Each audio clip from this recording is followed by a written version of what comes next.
Yeah, We at the Broken yeah. Pistol Booking Company Pro Wrestling Podcast, infused with hip hop, would love to send our heartfelt condolences to the memory of Harold Hogue. I call him Big Hogue. You know him as Ice Train, who's passed away Thanks. at the tender age of 56, according to Diamond Dallas Page. This hits different This was because different, man. yeah, it really does. It hits different because we had a relationship with Ice Train. Like there's an inside running joke amongst us about him not being all that tech savvy. So that's why we never actually got the interview. We never got the match in the ring. We have been talking to this man for, at this point, Three close to years, 4 years, 3-4 years, like for real. and it started off as a joke with him and Will Hobbs, Yes, which is why we wanted to get him on. right. That morphed into us wanting, like, trying our damnedest to get Teddy Long on a surprise reunion with him. Teddy Long used to manage Ice Train as part of Fire and Ice with Scott Flash Norton. Actual factuals. And because of Big Hogue's lack of savviness when it came to tech and And our schedules, and listen, I'm in my heart of hearts, I want to believe that there's absolutely no way he was that inadequate on the no. It's not that he can't. There's no willingness to engage in extra technical activities. Like, look, which ironically, typically in the world that me and Suave come from, and the people we've been around, and how we've like groomed ourselves over the years, and right, ironically, we become one of the same person by doing this type of stuff. right. We don't mess with people that act like this. He became more endearing to us because of this. Facts. Like okay. So Wood is completely right about the post. Like we had a social post and we saw Will Hobbs. We're like Ice Train Jr. So we posted it to the socials, and he actually liked it. So we extended the invitation to come on the show, and it was like some people we interact with it and kind of do that invite. It takes a while for them to get back to us, or the universe has to line up for us to finally get in the same space. Literally, same day that message was sent, he was already like, "Man, I love what you guys are doing. Let's get something together." I had no idea he was already a pencil pusher. Right, like that was one of the cooler moments. It popped us. Pause. Yeah, because we're still children here, and I'm really happy about the fact that we're having this conversation. We're laughing the entire time, so it's not as somber as it felt when we got the news. But it's sobering because first it was Jack. When right. we got New Jack, it was just we shot a shot. The shot went swish. We weren't expecting a 45-foot jumper to go swish. That's because Jen Jack was doing scouting. Just keep it real. Jen Jack was doing some scouting. Well, we know now. We know now. We got the origin story on how that happened. Jen Jack was doing some scouting and was like, "Hey, you need to see what's going on over here. That the pen game and the show is. Hey, you need to see what they talking about." And let's be very clear: the benefits of a good woman in your life. It was us. It was the last show that he did. I forgot what it was, but it was in Canada, which he basically gave them everything he gave us. Yeah. And then it was another TV, and I'm throwing that in air quotes, interview. You know who it is. He's the most heralded vulture that you know who we talking about. I'm good, bro. The whole Dark Side run started with us with Jack. Hey, look, it's some I'm stuff. I'm not capping at all. There's some stuff on our resume that you just can't take off. And then with us getting Teddy, shouts out Tony Snow. Love you, Tony Snow, for that. You can't ban the snowman, El Jefe. El Jefe, Antonio Nieve. Dominate on all streaming platforms. Yeah. Shout out to CG. Shout out to DJ Danger One, who I don't know where that guy is, but he's amazing. He's And right. He's right. some guy named Suave Burgundy, you know, he apparently he knows how to put a right. word together. He forms sentences with punctuations. Use words in complete Words. sentences. Words, fam. And Teddy was like we were about this close to getting my all-time favorite. Like we could have ended the whole podcast if we would have got the late Hacksaw Butch Reed. Man. But we were right there with that one. Yep. And we've literally had Big Hogue on the hook for the last 3-4 years, man. And just it got to the point where we just send a message just to check in. we, Like, hey, bro, everything good? Yeah, we just checking in with you. Like, we're gonna get you on here at some point. And all whatever we did, he rocked with. And so Big Hogue, Ice Train, this one's for you, man. Absolutely. This show is yours, man. Absolutely. We pulling up some old nitros this week. We're gonna pull up some of them early 90s and mid 90s WCW pay-per-views. We're gonna celebrate the right way. Yeah, Fire and Ice, and we're gonna see some of the solo Ice Train because that was good TV. Shouts out to my son Danger 2, aka JBL. gang. He was reaching out about Ice Train. He wasn't aware of who Ice Train was, and actually before his time, but now he can actually access the network and go back and check some of that vintageness out. Hey, speaking, this is a segue. Go ahead, Swab. Go ahead. No, I didn't have nothing. Go ahead. Okay, this is a segue. Speaking of, what you talking about? The WWE Network. Let's talk about the evolution of the WWE Network for a second. A Billy. Before there was an app, there was a cable network that was 24/7. Matter of fact, it was called 24/7. I do remember this. And it just was a jukebox of all things WWE, right? Coliseum home videos that were truncated into like 2-hour segments. They would just run them. Countdowns, and that was the precursor to what became in 2014 the WWE Network. Facts. WWE Network at one point you would always be able to go and pick what you wanted to watch, but they also had a live running schedule of shows to where if you just wanted to turn it on and just essentially just watch it like you would watch ESPN all day, same, and they would have it lined up. They'd run this pay-per-view, then come behind it, run 2 or 3 episodes of Legends House, then go to some interview segments, the Legends series with JBL, just all different types of content, and it's amazing to see how it's developed. Yeah, and so even when the network was a downloadable thing here in the United States, when they were going for international clearance, the network was still a channel in Canada. Right. Fast forward, you get affiliations with Major League Baseball. They revamp the app. Things get better. And then there's a bag that happens when they have to redo the network. And then it became part of the Comcast family as part of Peacock. And they stripped away a lot of the fun.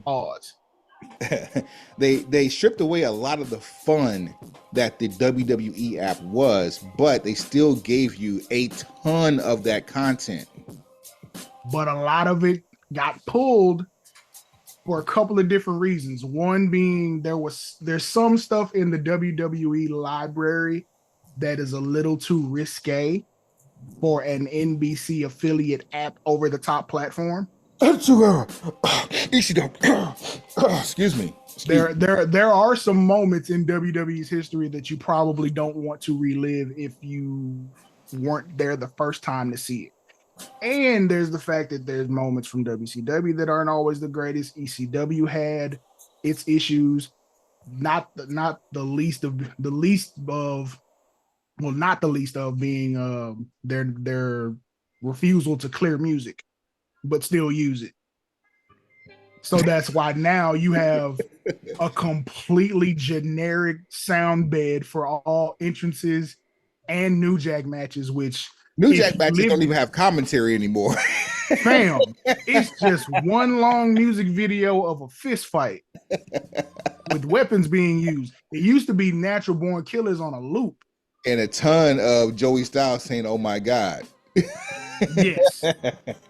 Yes. Back when Joey Styles was calling pay-per-views solo. For 3 hours. Out of there. All that stuff. Say, that's GOAT level stuff. But yes. So why am I bringing you the past in a quick 2 minutes? Because those who forget the past are doomed to repeat it. That's part of it. I'm gonna give you a bell for that. All right, bell for me. Suave. Yeah. We have seen not one, but two of the biggest coups WWE has pulled ever. Even bigger than the WCW purchase. Bigger? Pause. Okay. All right. Number one. Let's start with the board of directors. Okay. Daily acknowledgement. Wait, who we acknowledging now? Apparently the new head of the table, Dwayne "The Rock" Johnson. They said they was gonna do something that never been done. Now I'm interested. I'm like, is WrestleMania gonna be for a seat on the board? Dwayne "The Rock" Johnson. He has been affectionately known as Dwayne "The Rock" Johnson, and some people, some sectors, they don't call him The Rock because of legal reasons. They're scared to. Nothing was ever going to happen if you did it, but it was associated with WWE because WWE technically owned the name. Right. The Rock, along with Nick Khan, are now on the seat of the board of directors for TKO Holdings. Bling bling. Every time I come around, you see that bling bling. That also came with Dwayne Johnson grabbing his name, The Rock. I personally want to anoint Nick Khan as the greatest wingman of all time. It's different. That is a childhood friend. That's your day one coming through clutch. He might as well be in the bloodline. Why you BSing? Nick Khan might be Samoan Dynasty at this point because, like I say, the wingman work, taking one for the team, working the job, facilitating the move. How long has Nick Khan been there? Because this is about a 5-year play that we saw come to fruition. Bam. How about this? Vince McMahon is technically unemployed, correct? He's on the board of directors at TKO, but he's technically, like, he doesn't have a position within WWE. Would that be correct? He's enjoying his golden years, yeah. Would it be safe to say that Dwayne Johnson has more pull in WWE now politically than Vince McMahon does because of who's in power? When you add up all the players that are at the table, yes. Yes. Here's 100% believe it. Here's what's crazier. This whole head of the table idea, Roman can't even sit at this one. You see the levels and the layers, and we ain't had one promo. We ain't started telling out one story. Like, just what you can speak about right here, right now is captivating enough for you to want to see what happens next. Now, this is why Rock versus Roman is your WrestleMania 40 main event. I said 2. Uh-oh.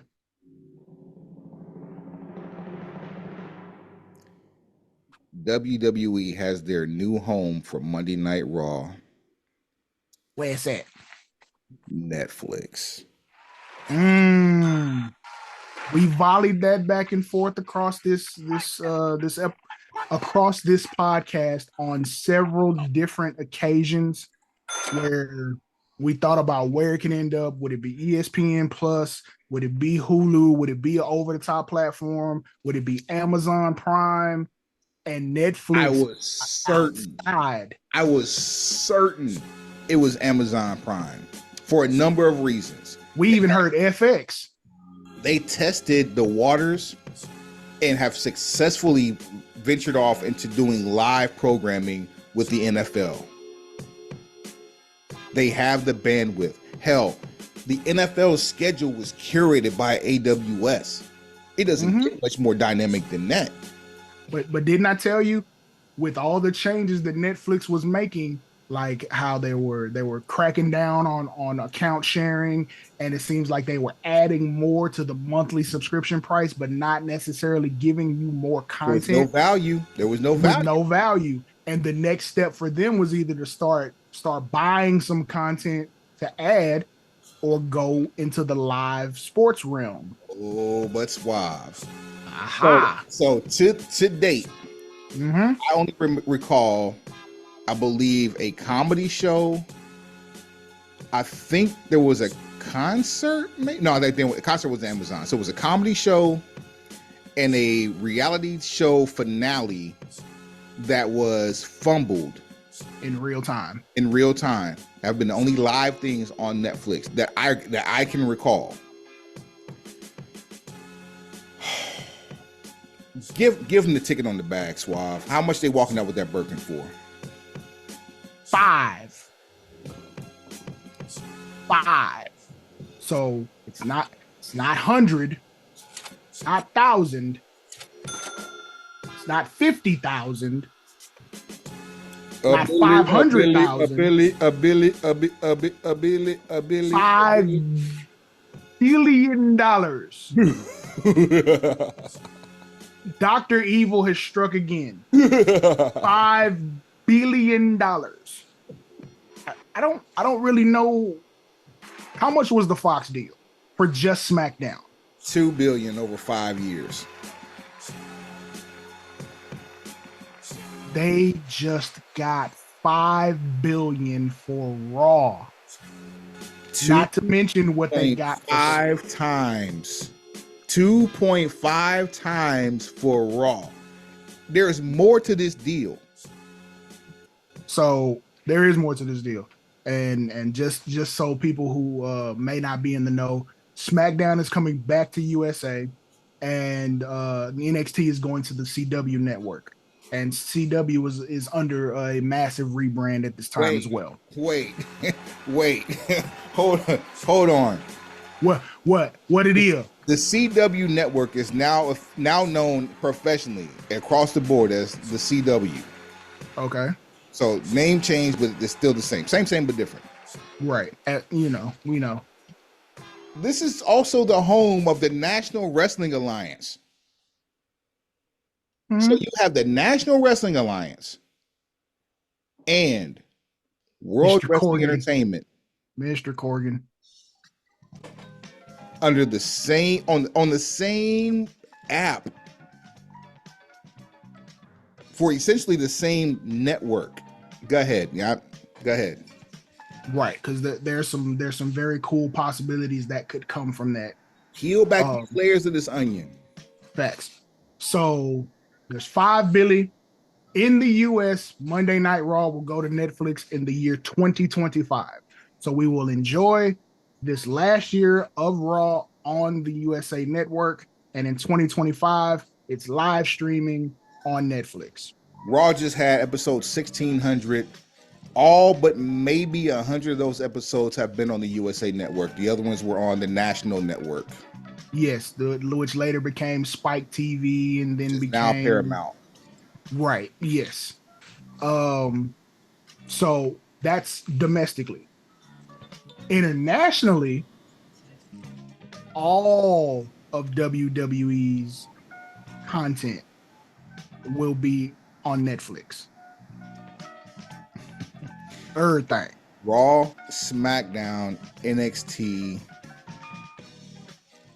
pay-per-views, Tough Enough, Legends House, and I'm being facetious when I do this, so don't quote us on this.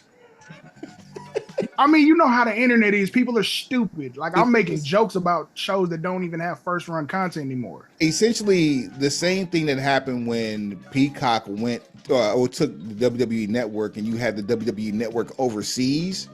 Now that's happening with things that are the main things, the main pieces of this pie from overseas that you're watching are now going to Netflix.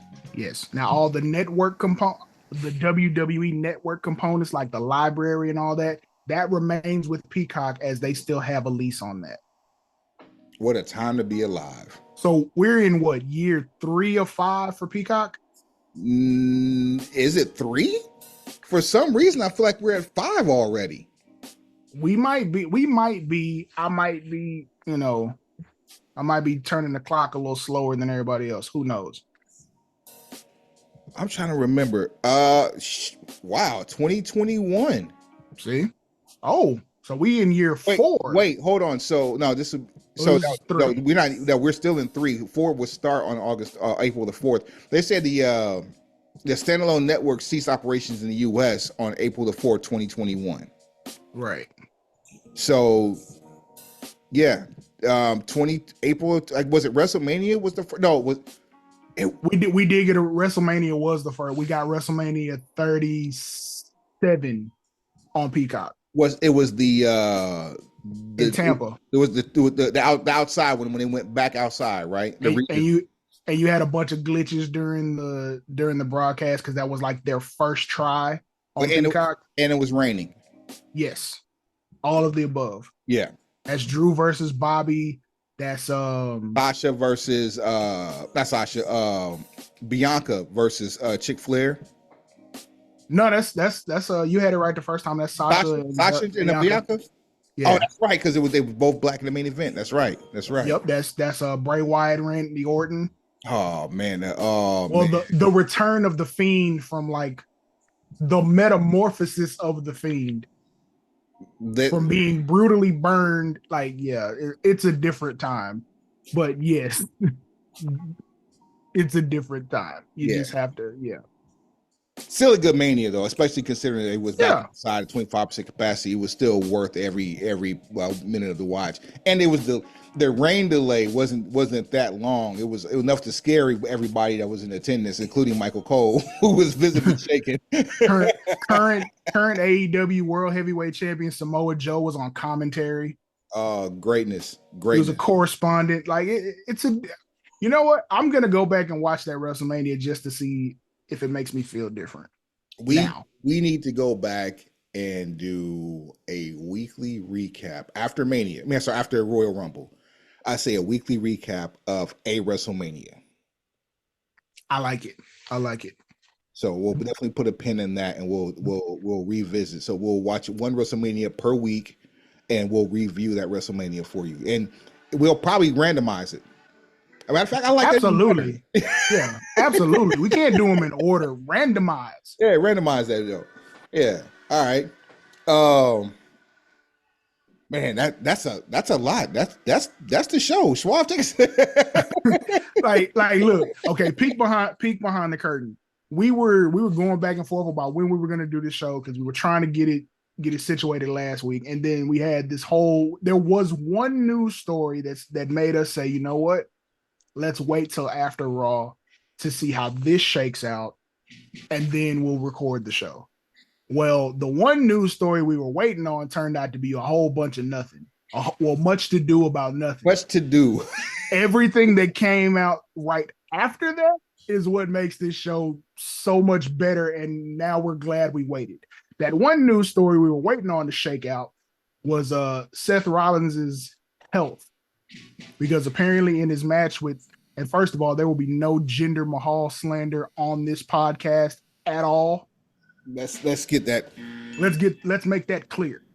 We will not hinder gender. We will not hinder gender. Not on this show. Not now. Not ever. Not ever.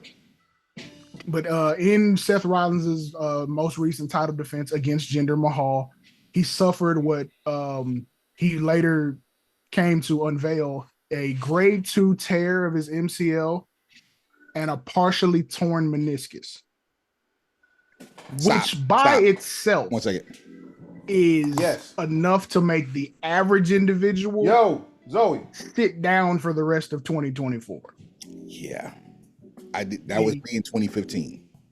Zoe. Even your top tier Was that athletes Sean? might look at something Did you open the door? like maybe a 6-month hiatus. I thought you were knocking the door. One, because you want the swelling to Oh, go I down thought you before were you knocking the door. actually My get bad. into the operating situation. You have your operation. Give my best to the lady of the house for some What up, healing babe? to go on, and then you have a Even he said 2 to 3. what up? Right. You have a certain amount of time that you have to wait before you actually start rehabbing. 3, 2, 1. He himself said 3 months, maybe 3, possibly 4, and he was like, "I don't plan on missing WrestleMania."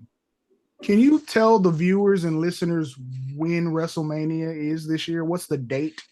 I believe it's April the 2nd. I can double check my numbers here. Yeah, let's do our Googles for quality assurance. April 6th. April 6th. In Philadelphia.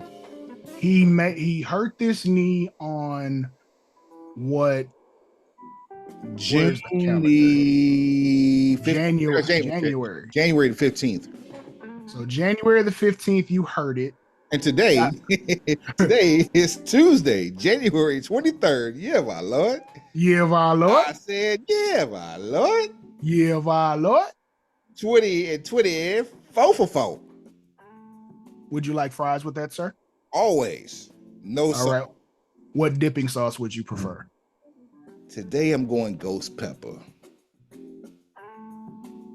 I need a little spice in my life. I'm gonna go. You've been driving through Popeyes? They're in Wendy's, but I ain't stopping Popeyes though. Hey, look, they owe us a check for saying that. Meant both of them do. Let the church say. Hey, man. What's that I said about focus? We don't lose focus. Not never. We don't lose focus. January 15th, Seth gets hurt. Yes. April 6th puts that just under 3 months. You ain't 100%, fam, if you go under that knife. But this ain't his first time doing this either. Like the first time he was gone almost a year. It was like 9 months, wasn't it? So, okay, when he blew his knee completely out the year 2016, that's where he ended up missing WrestleMania 32 that was here in Dallas. Yeah. And that's when him and Roman were supposed to have their first WrestleMania main event, and it ended up being Triple H versus Roman. I've never had an issue with Roman like that, but a great deal of the people in attendance were not on the bandwagon as of yet. They had not realized that acknowledging their tribal chief was what was best for business. They did not know what we saw back then. They didn't know greatness from a hole in the wall. This was a guy who in real life was so cool that there was no way you knew how to properly script him. And depending on the city, he was either getting cheered or he was getting jeered. And that man beat cancer 2 out of 3 falls, 2 straight. That doesn't happen on TV, ever. Ever. Not even in Texas when it was a weekly thing. Say, you feel me? But what up, Mark Lawrence, world class up in this thing. But yes, Seth was out for quite some time. I want to say made his return at Money in the Bank that year. Was it Money in the Bank? It's something close to that, like somewhere in that situation, because it was at the end of, I want to say it was the end of 2015 when the whole situation happened with him blowing his knee out to begin with, because that's what caused the tournament. Because remember, there was at Survivor Series in 2015, there was a tournament for the World Heavyweight Championship. Mm-hmm. That's what we thought they were going to rehash the 1998 story with basically with Roman playing the part of The Rock. If you remember Survivor Series 1998, bingo, you already know. If not, that's a reason to go watch and educate yourself. But yeah, Seth spent some time on the shelf. That was actually January 2017. Ironically, Monday Night Raw. And then isn't 33 is when he has the match with Triple H at WrestleMania 33, right? Who Seth? Yes. Seth. Seth. Yeah, because 33 is Roman and The Undertaker in the main event. I think it is Seth makes his triumphant comeback. February of that year, Triple H attacked him and re-injured the knee. And then with the debut of Samoa Joe, there was like a tweak of the knee literally the week of. Mm-hmm. So yeah, Seth has had issues. He's had knee issues reoccurring throughout his WWE run, and it always seems to rear its ugly head at WrestleMania time. At WrestleMania in January, no less. So we were like, what could you end up doing? What does this mean? Are you going to have to reshuffle the deck? And then we get the announcement that says, well, Seth Rollins is going to address his future on Monday Night Raw. We thought that only meant one thing. We thought we was getting a title relinquish. And 1992, you're on line one. Bingo. We finna go 1992 style. Who's going to be Flair? And boy, were we wrong. But we should have known that Kung Fu Panda was in full regalia, because not only did we get the babyface declaration that I will not miss WrestleMania, he did it while wearing a Broken Pencil Booking Company green suit, head to toe shrouded in the colors that make wrestling fun again. I know what you're doing. Yeah, we see what you're doing. We see what you're doing, and we'll allow it. What you're looking at? We'll allow it. You know what I'm saying? Like you're the champ right now. We'll allow it. But yeah, during that promo, we were like, so is Seth just gonna go to the crib, or we're waiting on Damian Priest music to hit? Didn't get that. So I'm like, okay, they're probably really gone are the days of the 30-day title defense rule. Nah, them days over, homeboy. So he can and some people still try to go by that too. They try to use it on Roman all the time. Still real to me, damn it. Roman's doing more numbers with less work. That's a smarter champion. At this point, it's part of the heel persona. He's never there. It makes you hate him more. But when he is there, he's bringing the hat and showing you why he doesn't have to defend the title, because he already beat everybody that's going after the title. Literally, Godmode.com. And Christian Cage pandering too. He talking about he a level above God mode. I mean, look, Christian is doing some of the finest work he's done in years. He's doing GOAT level heel work. Let that man cook. He is one of the bright spots going on in Jacksonville. So let us not sour and sully the good things that are going on in Jacksonville. He is so good and has such a nice resume. He does not need to mention Stanford. At this point, we're doing whatever to stay above water. We're trying to get a TV deal, and the more eyes that end up on the product because of something that someone says, I mean, at this point, can you argue with it? Speaking of TV in AEW, while we're all over while we're channel surfing. That's the new title of the episode, channel surfing. That's it right there. Wow. While we never lose focus. Where in the hell did you find AEW All Access? On Max. We can't get Dynamite Archives, Rampage, Collision, pay-per-view, but AEW All Access Season 1 Max is on Max. Who is in charge of negotiating? Because whoever it is, I just want to help. I don't need things buried on Max, by the way. Winning Time. Great show. Oh my God. Finally saw that. Good for you. Binged it, enjoyed it greatly. Magic, they made some people look like absolute opposite of what they've been advertised to be for all these years. The worst of them all is the fact that you had Norm Nixon's son play Norm Nixon and look just like Norm Nixon. He looked more like Norm Nixon than Norm Nixon did. That was hilarious. That was like a hilarious Easter egg if you're a sports fan to that level. Because I was like, that looks like Norm, but Norm ain't that young. I tell you what else is on there too. Rap. I heard rap bleep has been canceled. Has been canceled. Another Issa Rae production. I mean, I after watching it,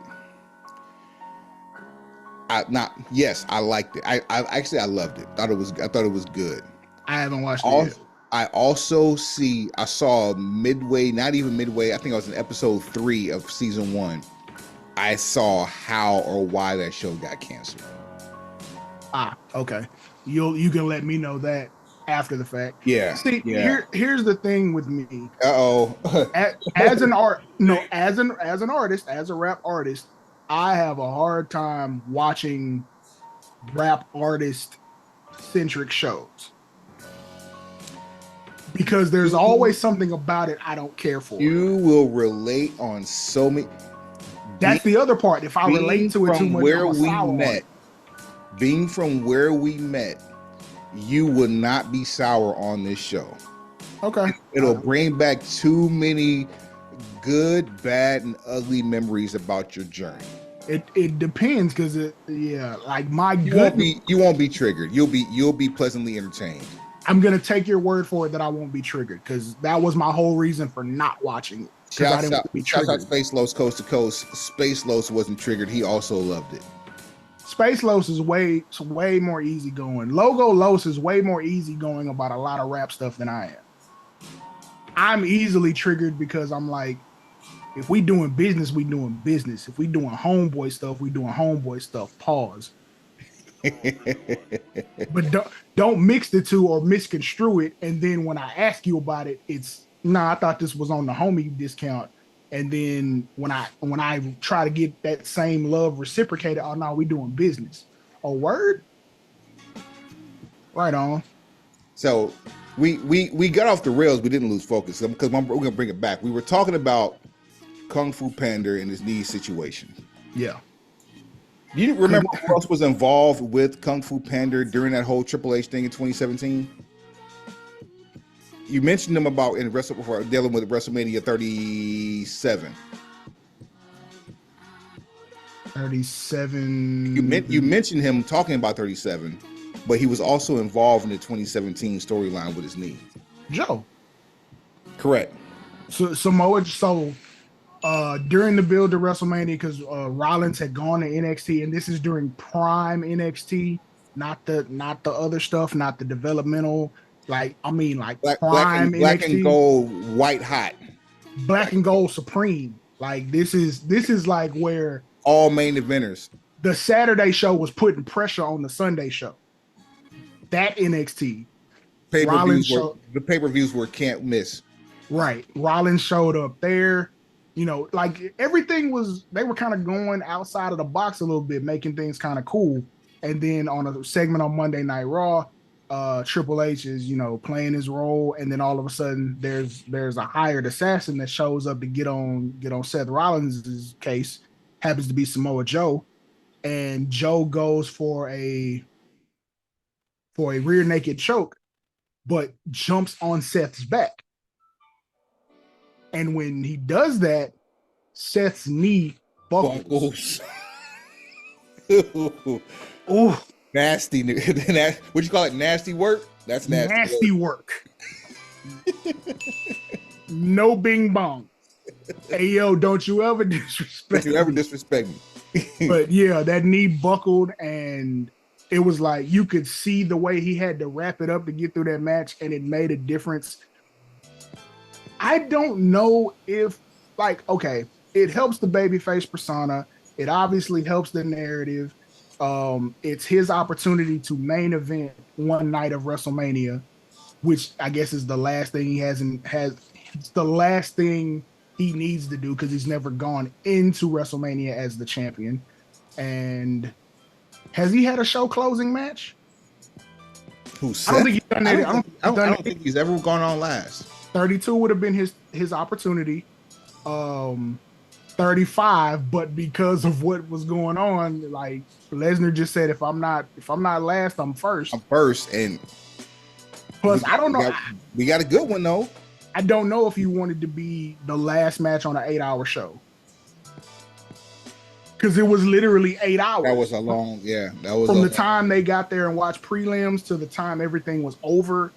I think they were there. They watched a full work day worth of wrestling. I think that might have been the Mania that I fell asleep. I think we all took cat naps during that. That's the last full length 1 day WrestleMania. Pause.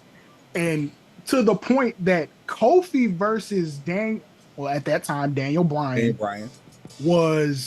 felt like the climax of the show. You had a whole nother hour after that. Yep. Placement was everything, and a lot of people caught bricks behind that one. And then people would spend another 4 or 5 hours trying to leave the stadium after the fact. Like, yeah, I'm good. Like, yeah, I'm good. I was at 32, and leaving was an adventure, but it was nothing like what they dealt with in New York. And I was like, yeah, this is why I don't do that. Yeah. So I bring up Joe because stories have come out from numerous people about Brawl Out, people who don't belong backstage, who are actually there for whatever reason. One of them being DJ Who Kid. And he made mention about a fracas and a big Hawaiian looking dude. Is that what he said? A big Hawaiian looking dude came through and was handling business, and everybody was yelling. It was just loud. It was just chaos. It was paraphrasing what Who Kid said. Joe, so many things can be said about Joe, but not being a gentleman, not being a whole adult in the situation, not being a leader or the leader in the locker room can't be said about this man right now. Joe essentially told his version of the truth, which was, it wasn't a fight unless you want to bring scorecards involved. I'm paraphrasing.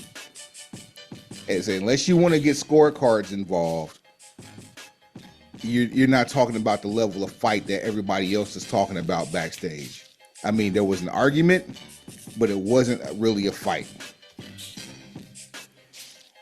Whether his perception was his reality, whether he's downplaying the whole situation, whether he's keeping what happens backstage, whatever it may be, whatever he said, he said that. That's what happened. Look, Go ahead. Joe's always been one of my favorites, and the whole time we used to have this thing we would say on the show all the time. There are certain talents that we will die on a hill about. Samoa Joe is on that list for me and always has been. When have you ever heard about him doing something like egregious? You haven't. Ever. He is the unquestioned adult in the room. If we gonna fight, let's go ahead and fight so we can go do business. If we not gonna fight, quit all that barking. I know this happened on the second reign, but isn't he the only NXT two-time champion to never lose a belt?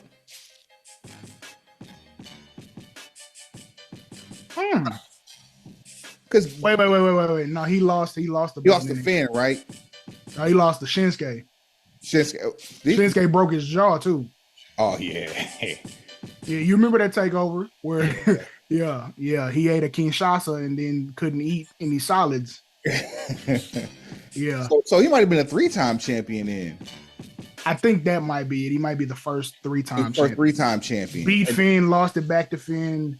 But the last time he definitely didn't lose it. He had to give it up for injury. Yeah.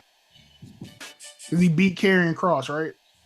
I believe it was Cross. Yeah, because that was when Cross ended up going to Monday Night Raw and became ball headed Cross. S&M BDSM Cross. Boy, Demolition Man. Man. Yeah. But yes, that was Joe is the champion that they need right now. Joe finna get out here and give you high quality matches. All of his matches are gonna make sense. You see what he was able to do for Hook. You have four main event wrestlers over AEW right now who were all decommissioned by WWE. And they are giving us the best work of their careers. Bryan Danielson, Sting, Samoa Joe, Christian Cage. I'm only going to give you two of those. I'm sorry. This ain't the best work of Sting's career. This is easily the longest run of Sting's career. But it's a protected run, I will say that. But he's doing some ignorant stuff. Even if we're going to talk about like older Sting, I like the TNA stuff better than any of this other stuff. I'm totally with you. I like TNA Sting better than I do WCW Sting. Keeping it 1,000. I'm not gonna say that because I was there for Surfer Sting all the way through Crow Sting. So I was there for Blade Runner Sting. What are you talking about? This is in Mid-South. Like you see. But think about this: you got 18 months of Sting doing nothing. That was more marketable than him wearing in the NWO colors. Lightning in a bottle. You had one job when you caught lightning in a bottle, and it was to crown that man and then start over. And for whatever reason, we won't go into it because we can't go back to 1997.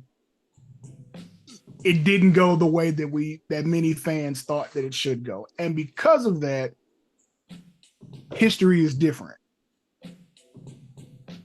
Then, TNA Sting has various levels. You've got Joker Sting. You've got Main Event Mafia Sting.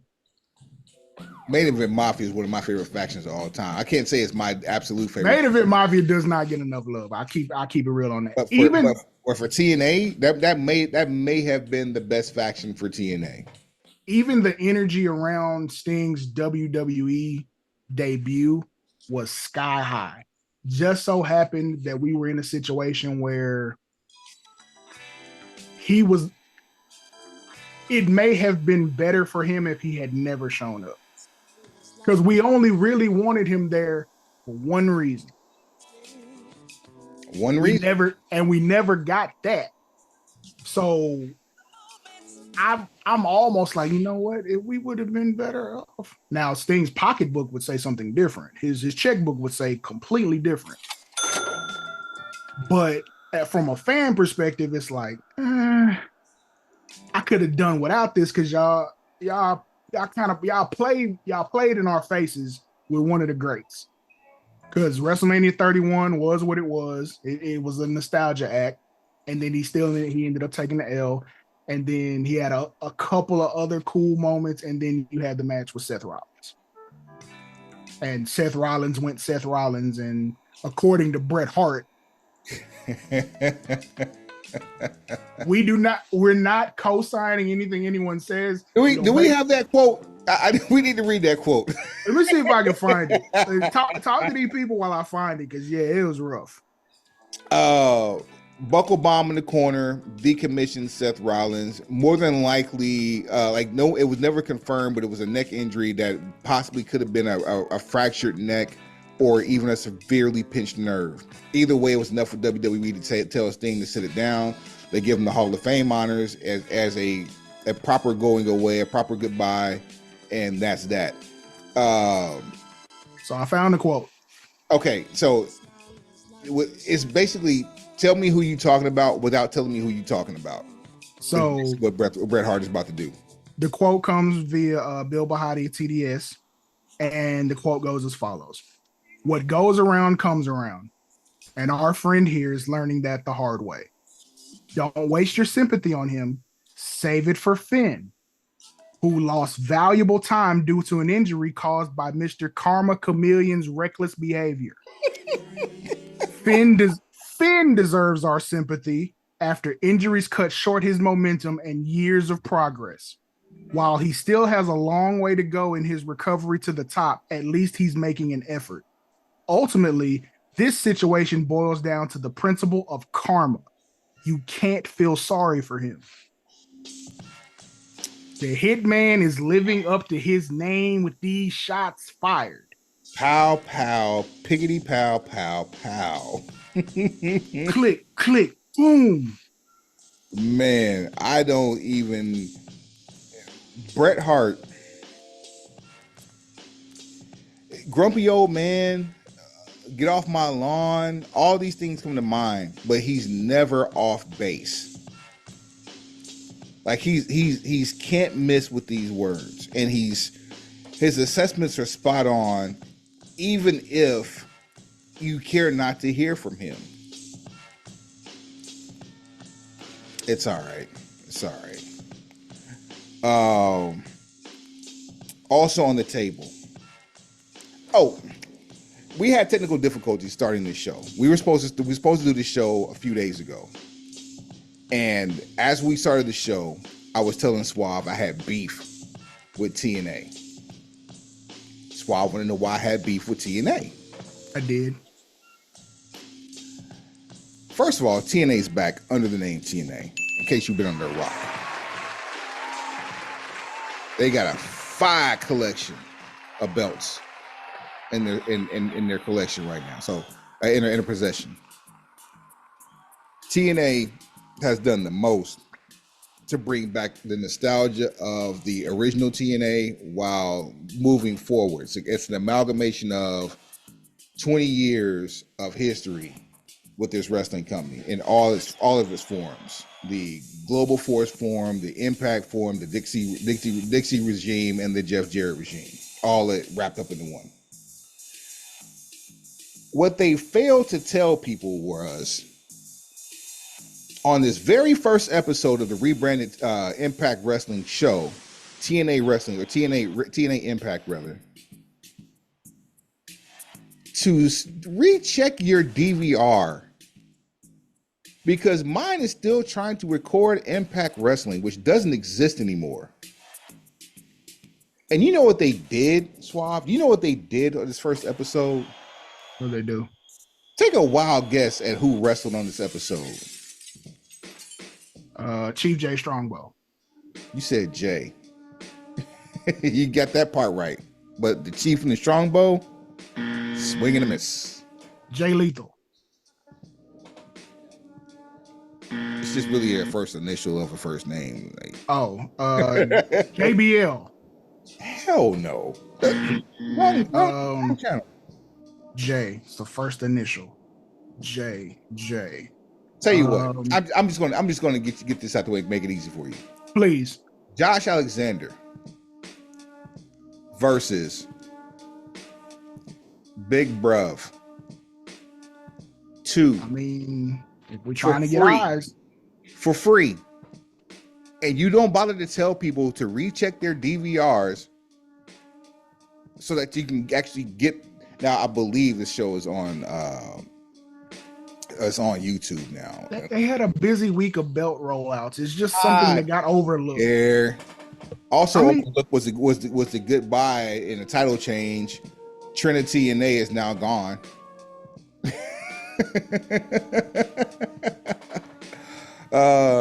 Jordan Grace is now your new Impact Knockouts champion, or TNA Knockouts champion. I'm setting up car service for Saturday. Yeah. We'll pick you up around back, and then you can you can wait till it's time for you to come through the Rumble. Yeah, we got you. I'll talk to you later. And then also making its rounds is that, of course, President Tanahashi is giving Okada his good blessings at New Japan. So Okada is gone from New Japan. We missed that last episode, but like it's time.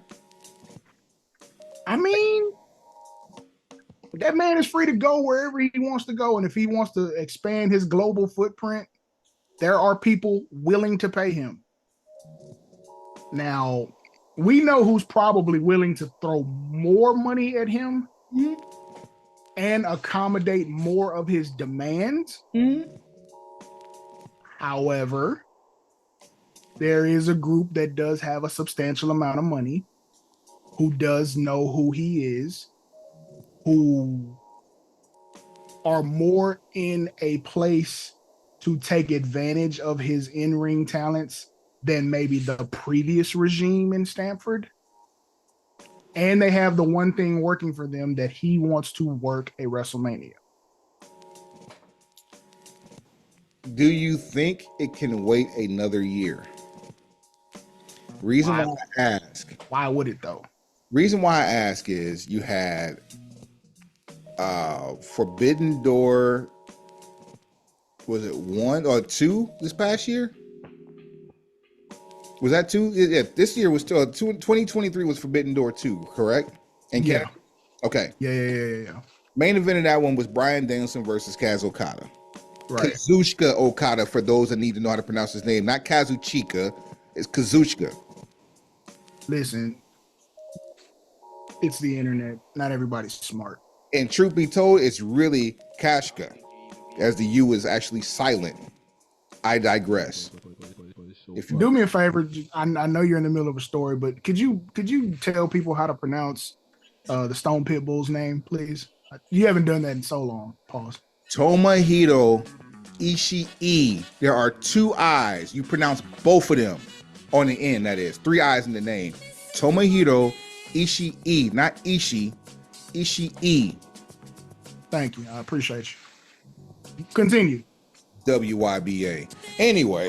PAFN. Yeah, we bringing that back for 24. Yeah. Just hold yourself. When they get to Twitch, it's gonna get real ignorant. Kaz Okada versus Bryan Danielson at Wrestle Kingdom this past like 3 weeks ago, that they just showed on American TV last week, by the way. Chef's kiss. Great bow for a second match with Okada getting his lick back. You gotta do a 3, especially after the way that 1 ended and Okada getting his lick back. You gotta do a 3. And the best place to do this 3, let's book this in advance. Bryan Danielson gets carte blanche on whatever he wants for a match because of his wrestling schedule, right? Yeah, I see where you're going with this already. Go ahead. I like Kaz Okada for Bryan Danielson in London. Put it in Wembley. Put it in Wembley. And I agree, if he was to go that route, that's probably what you should do, or something close to it. My question to you from a Stanford perspective is, what that got to do with me, punk?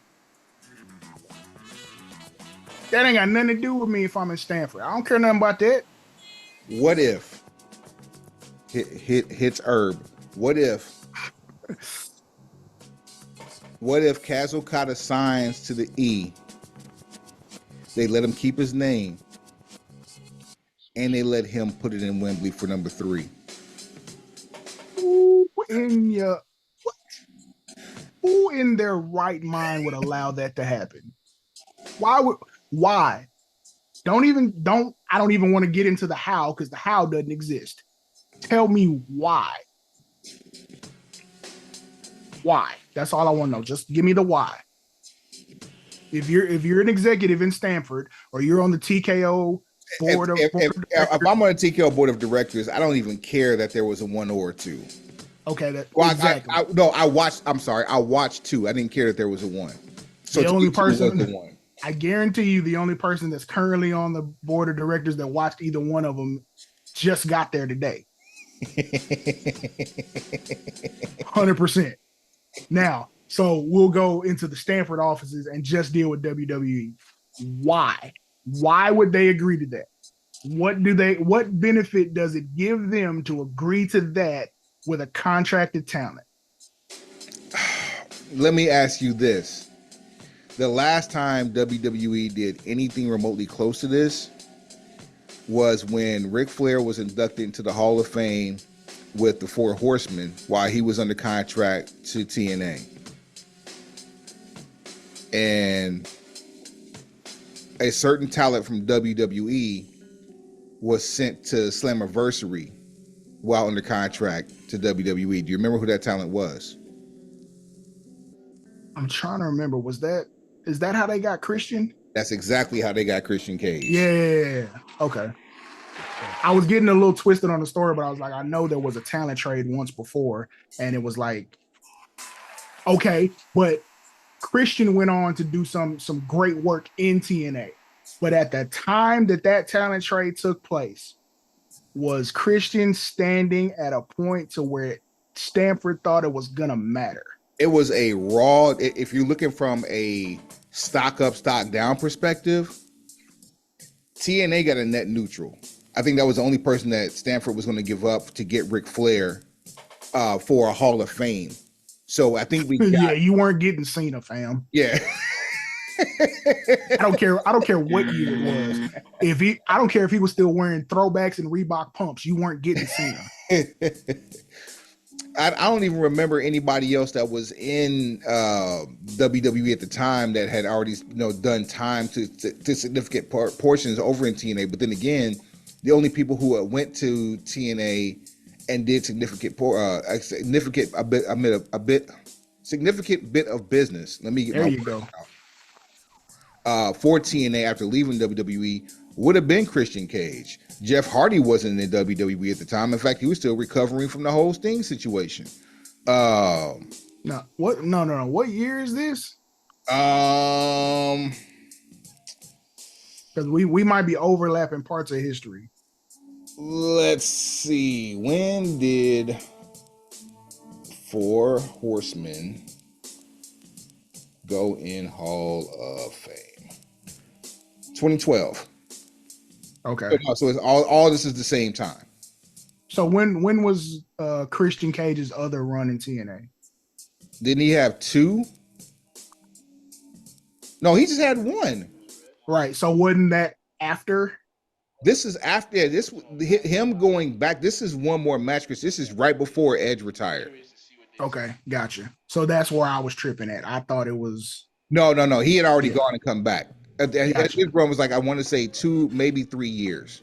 Gotcha. Christian wasn't back in WWE a year before he went back to TNA for that Slammiversary. Gotcha. Cool. Bingo. We on the same page. Yeah. Yeah. I mean, but you see the level that Christian was at when that talent trade happened. See, this is the problem that I have with your question. I don't know of anybody that they'd be willing to give up because, it's not like the only person that's ever gone from you got, I think, 2 to have gone from AEW to WWE, Lexis King and Cody Rhodes. And then you got a Stone Cold Sessions out of Y2J. That wasn't necessarily a talent trade because at the time, if I'm not mistaken, it had to be okayed on both sides. That had to be approved. And that was off the strength, right? Like there was nothing that went. Was there anything extra that came with that? Any shake with the fries? Nah. And then here's the other part. Your owner and operator in Jacksonville has been Twitter beefing with Stanford nonstop, almost. Hold that for just a hot second. I don't know Tony Khan's international nationality. I don't know his heritage. I know he's from Chicago, but I don't know his heritage, right? Right.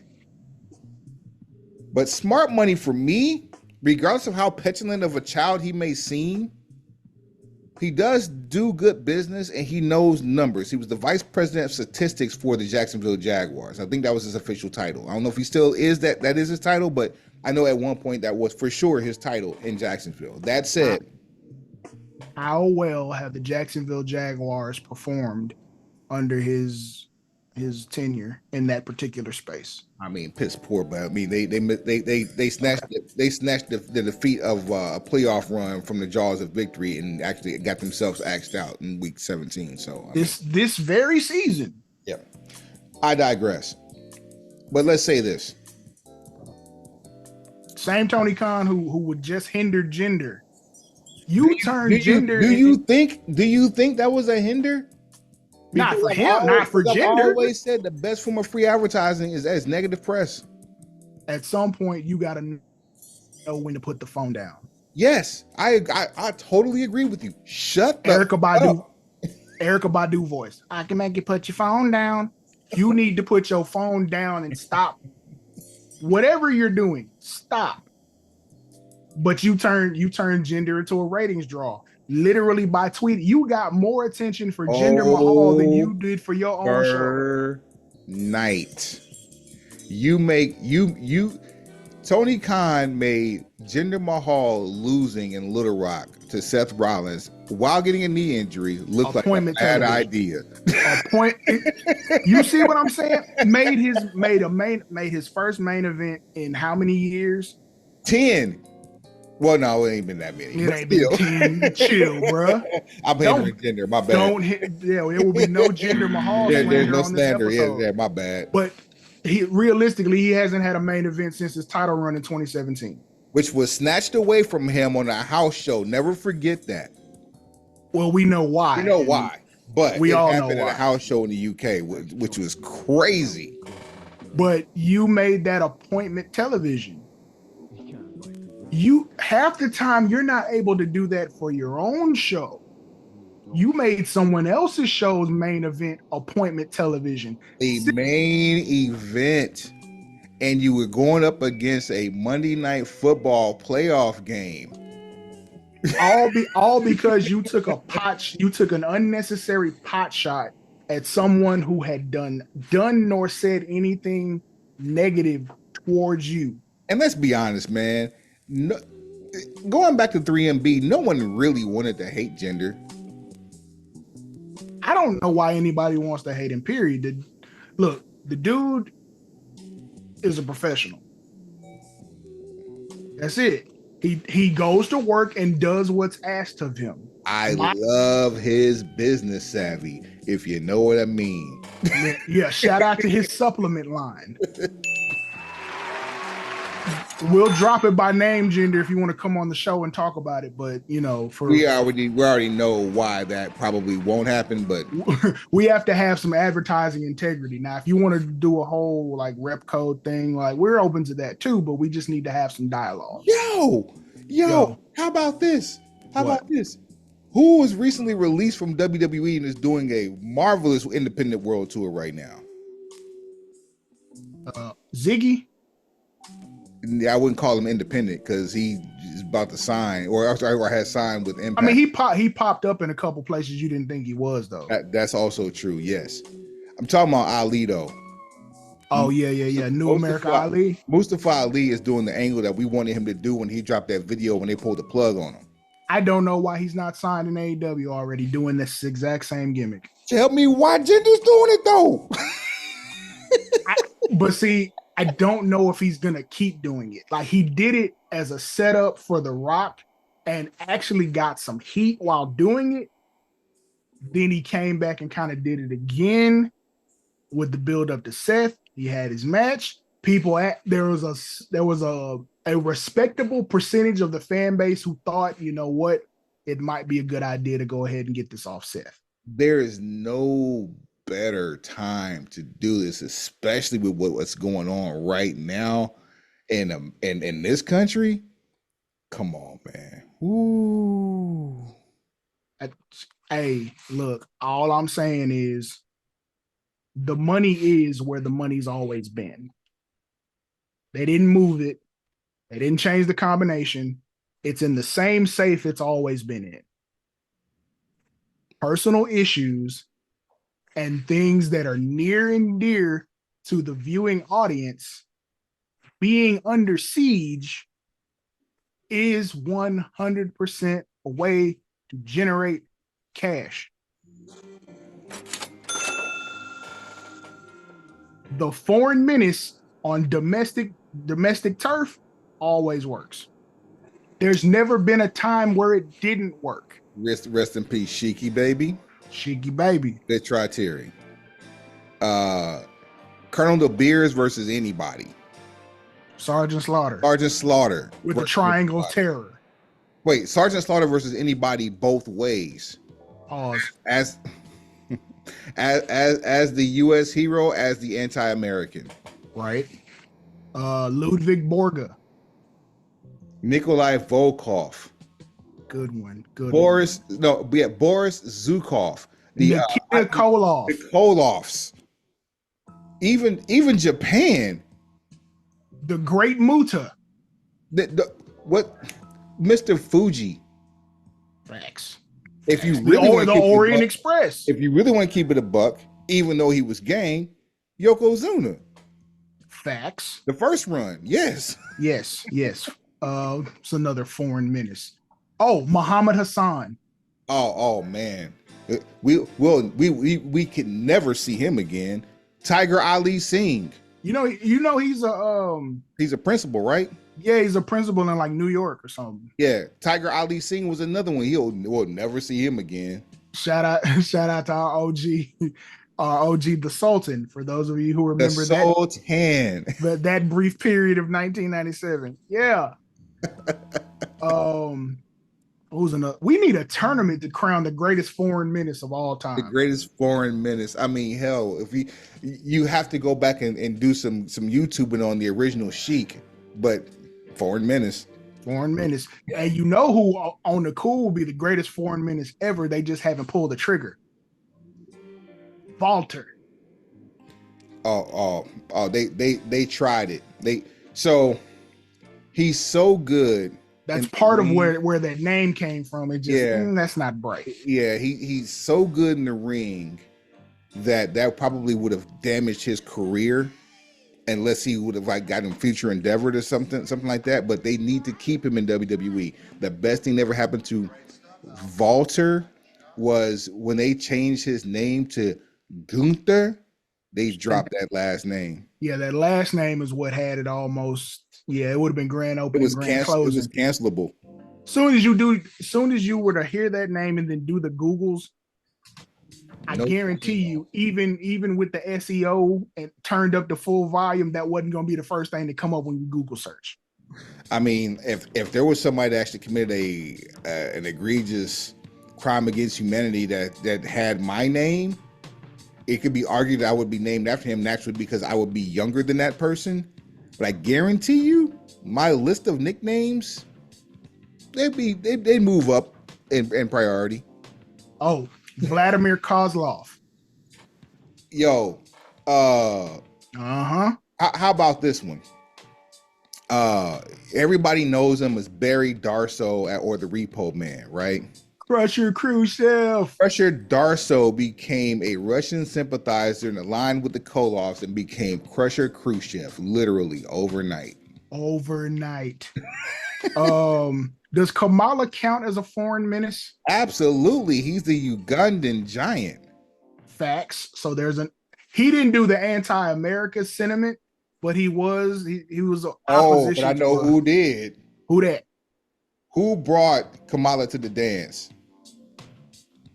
Kimchi? No, sir. So which dance? General Skandor Akbar. Okay, well you're talking about from our local community. I thought you meant like on a national scale. No, we don't get them locally. We don't get them nationally if we don't get them locally. And if it wasn't for General Akbar, I don't even think we know Kamala. Okay, I'll let you have that one. Oh, the Fabulous Rougeaus. Foreign menaces. Different type. How are Canadians foreign menaces? You gotta watch the Rougeaus. Yo, we're all American boys. Didn't Jock get open on Good Try Terry? Pause. Probably so. There was a video where he got loose. I may be wrong that it was Good Try Terry, but he got loose on a main eventer. And Jacques want all the smoke. Oh, literally. Like Jacques Rougeau wants all the smoke. Literally. Dino Bravo. Rest in peace. Oof. Somewhat of a foreign menace. Oof.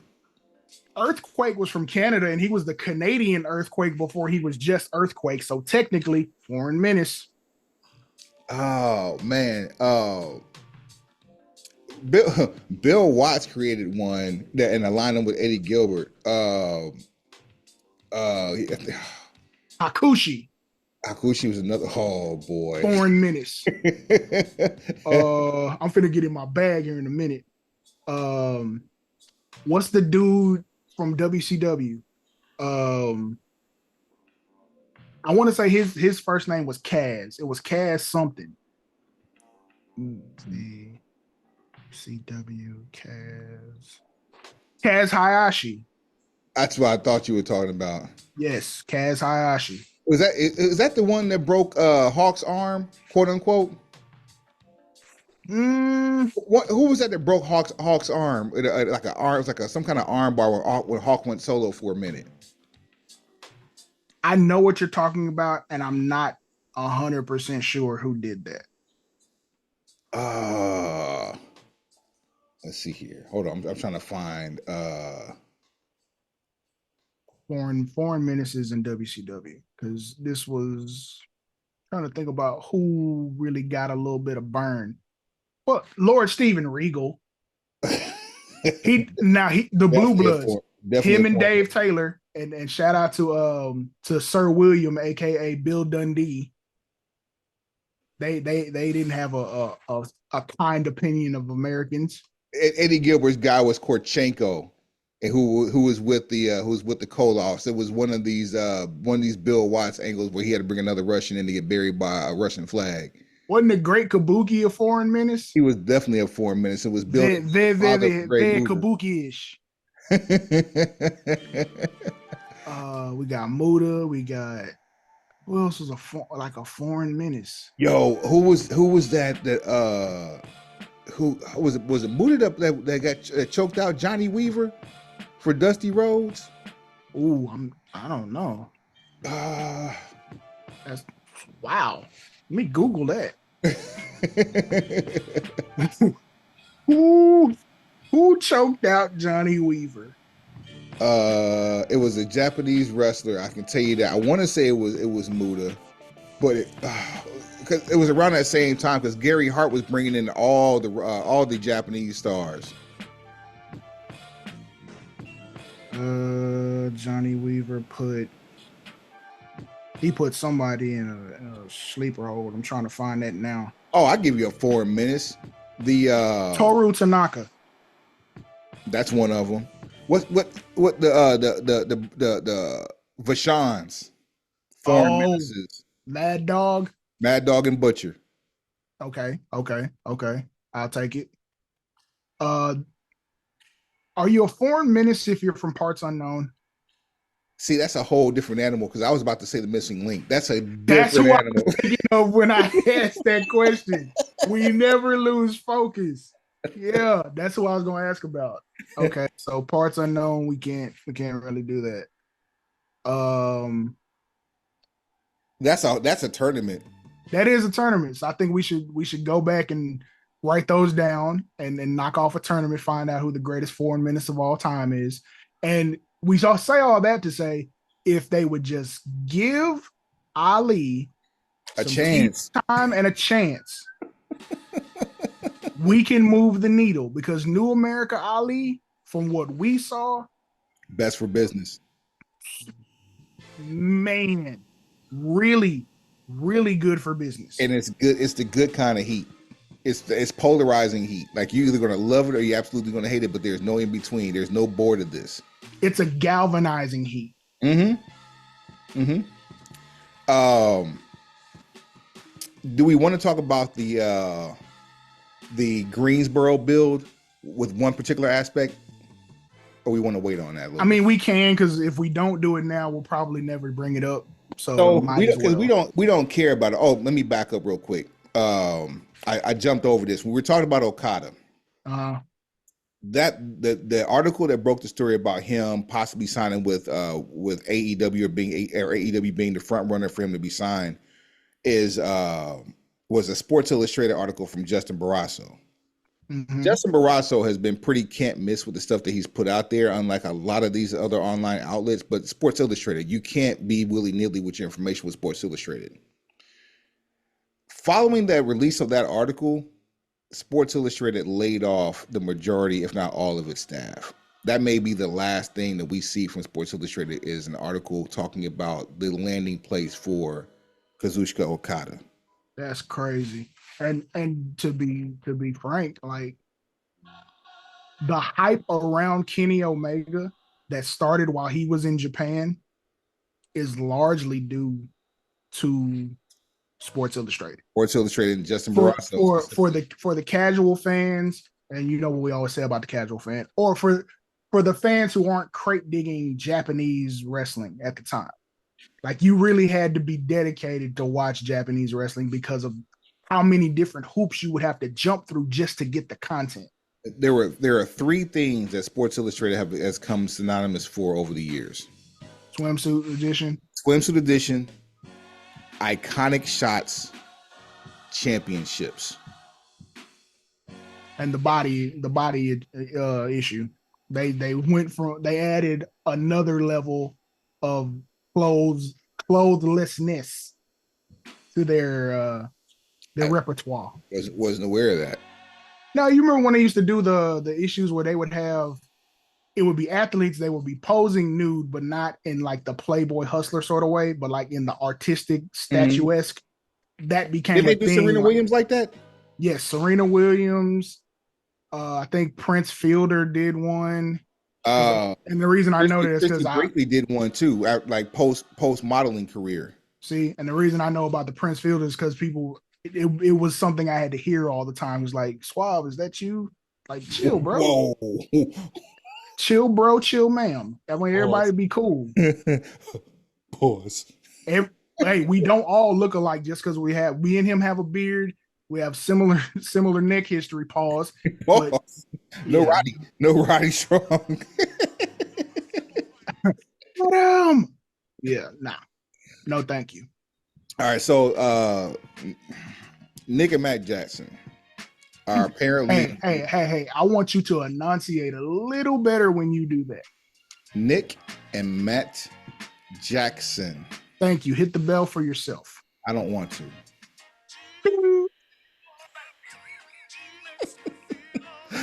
Those guys.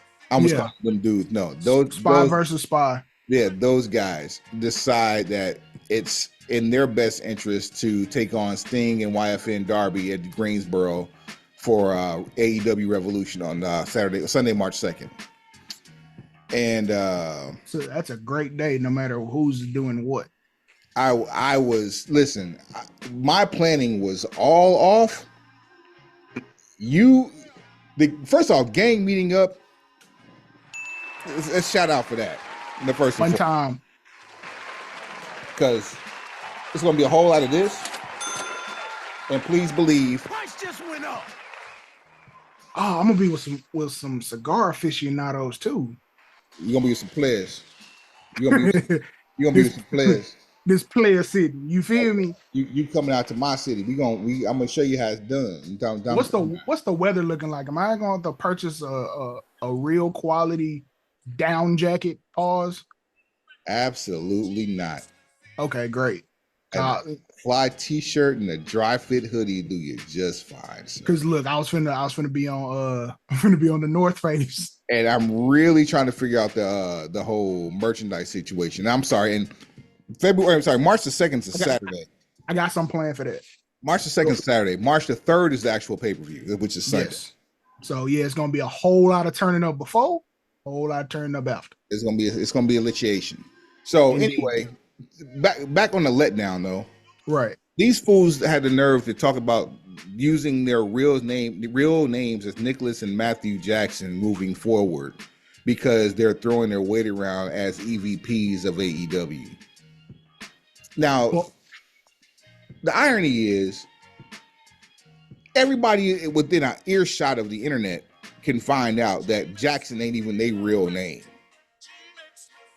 So why would you say like Nicholas and Matthew is like your real name when you because there's this. Just talk to him. There is this stench.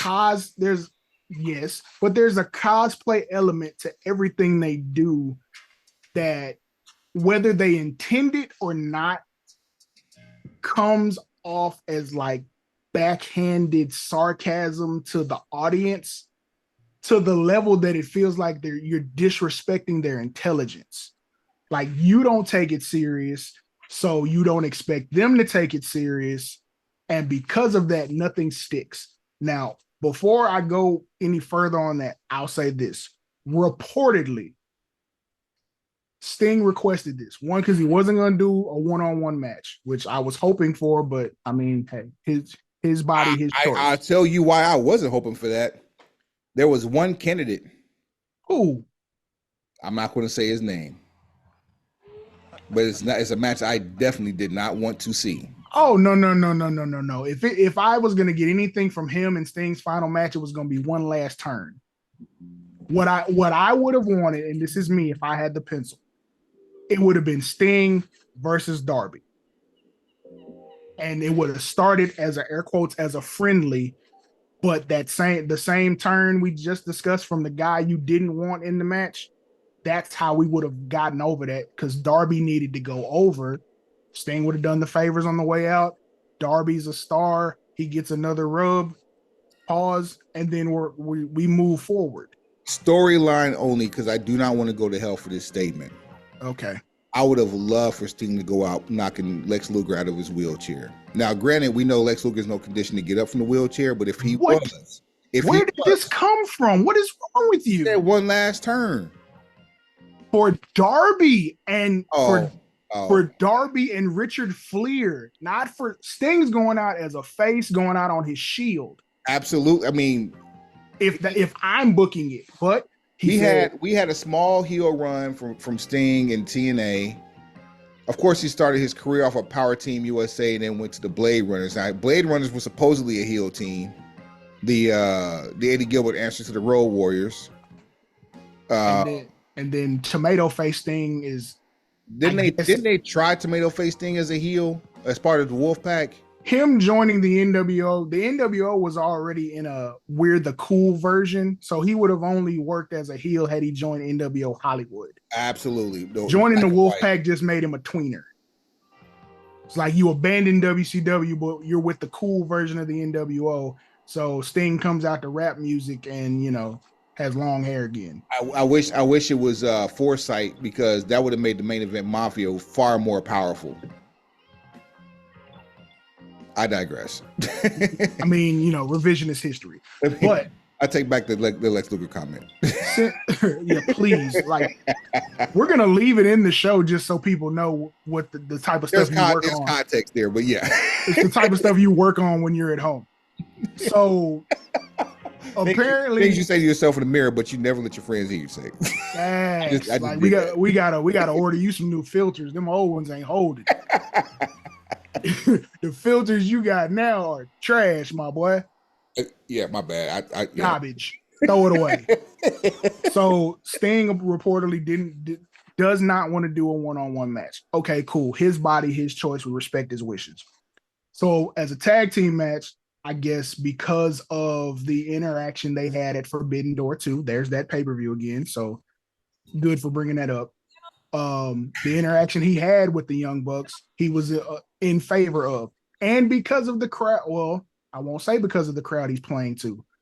The AEW audience would say, yes, you're going to be in Greensboro, North Carolina, NWA country. Flair country. Flair country. Some of Sting's greatest matches. Talk to him. Horseman country. Jim Crockett Promotions. You're an hour away from Charlotte, home of Jim Crockett Promotions. Southern Culture Wrestling.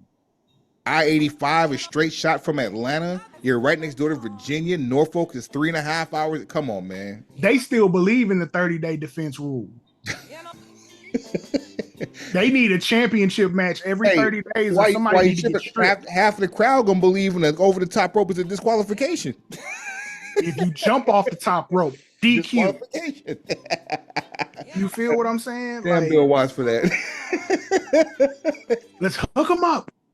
Oh boy.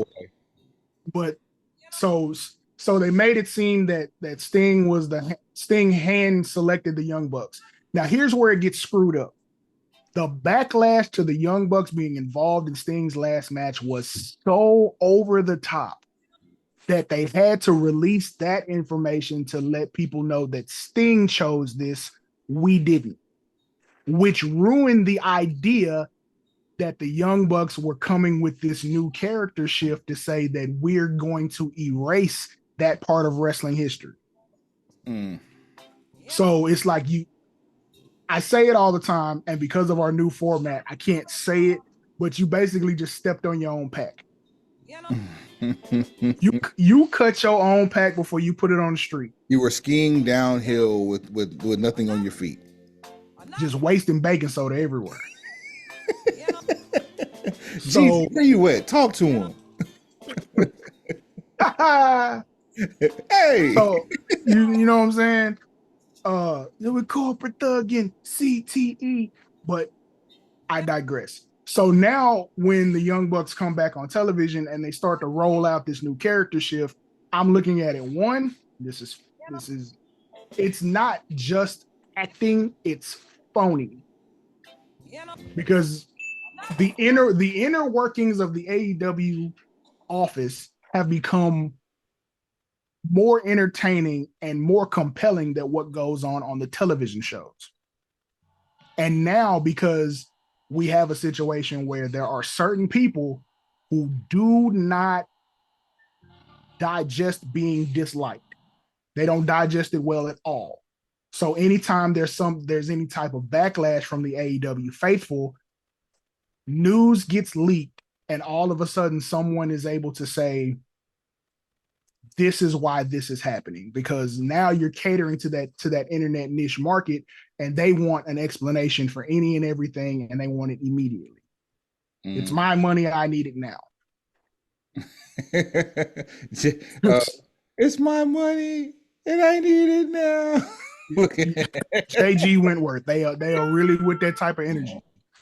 So now you've had the Young Bucks take this stance, and the first thing I said was, even looking past all of the news that you've already read and all the stuff that you know, and how this is kind of, what are you doing? That's not me. Trust. Go ahead. But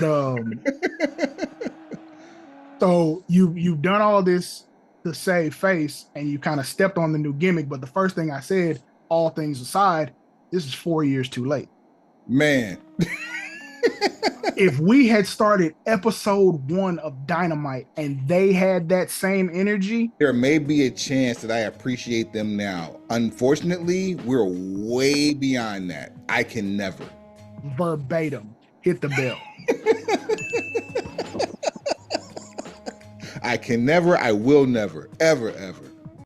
Had they started the Dynamite era with this approach, saying the elite, we are the EVPs, we are changing the face of wrestling, and we're going to do so by wiping away this chapter.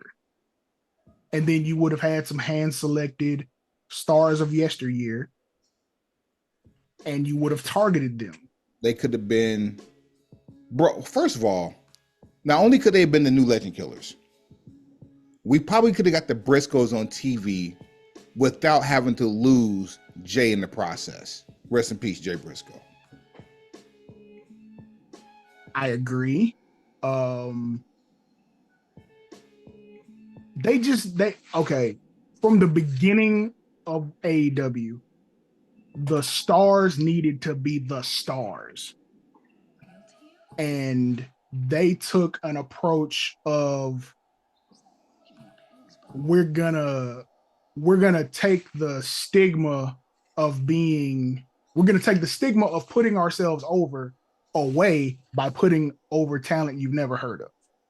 Which, once in a while, okay, it was kind of shocking.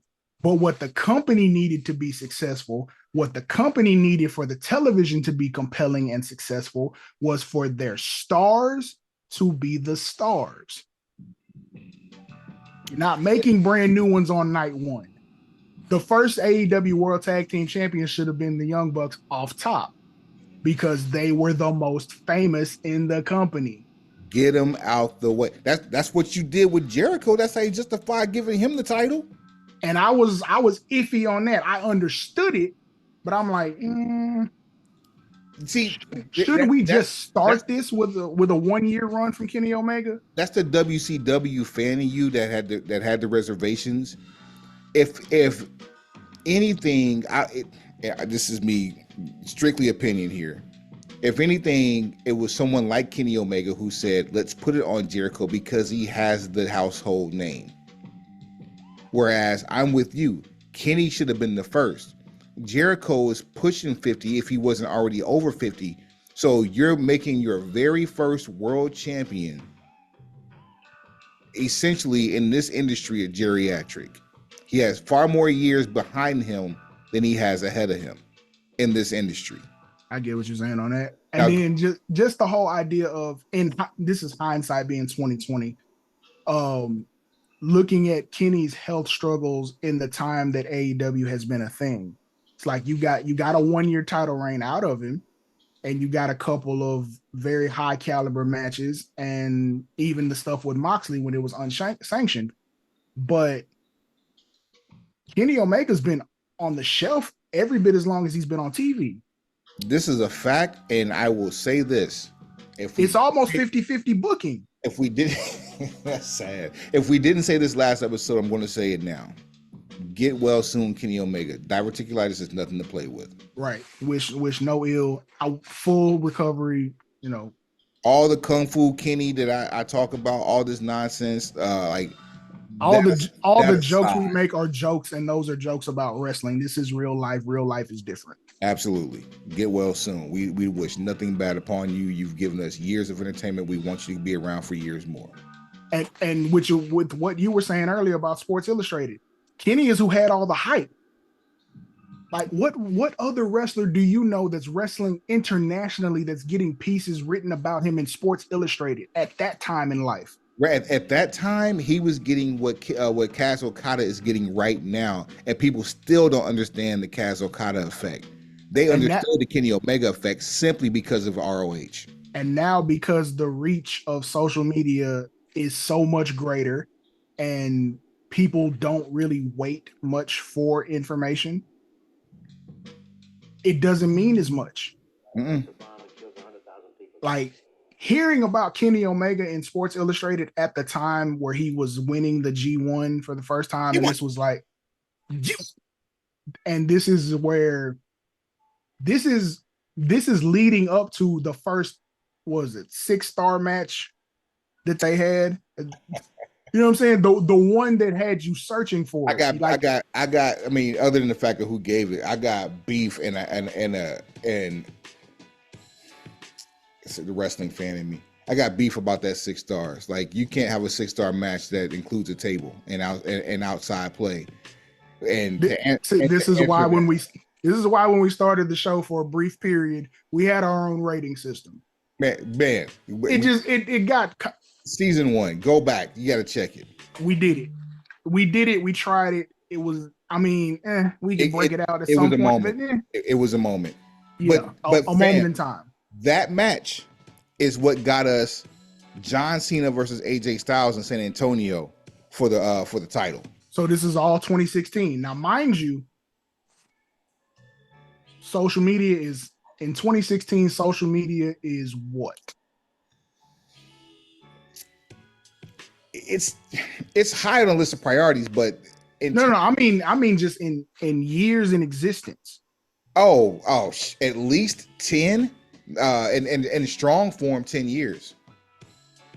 And we're talking like Facebook, MySpace as like the okay. I was gonna say I was thinking from the Twitter era basically. So if we're talking Twitter, then we're saying like 6-7 years. And max. the microblogging exchange of information, basically an open-ended text message is what Twitter is. That's where a lot of stuff started to spread. And it's like, there were people who did not know what Wrestle Kingdom was before that. And Jeff Jarrett should have been the one to change it, but he wasn't.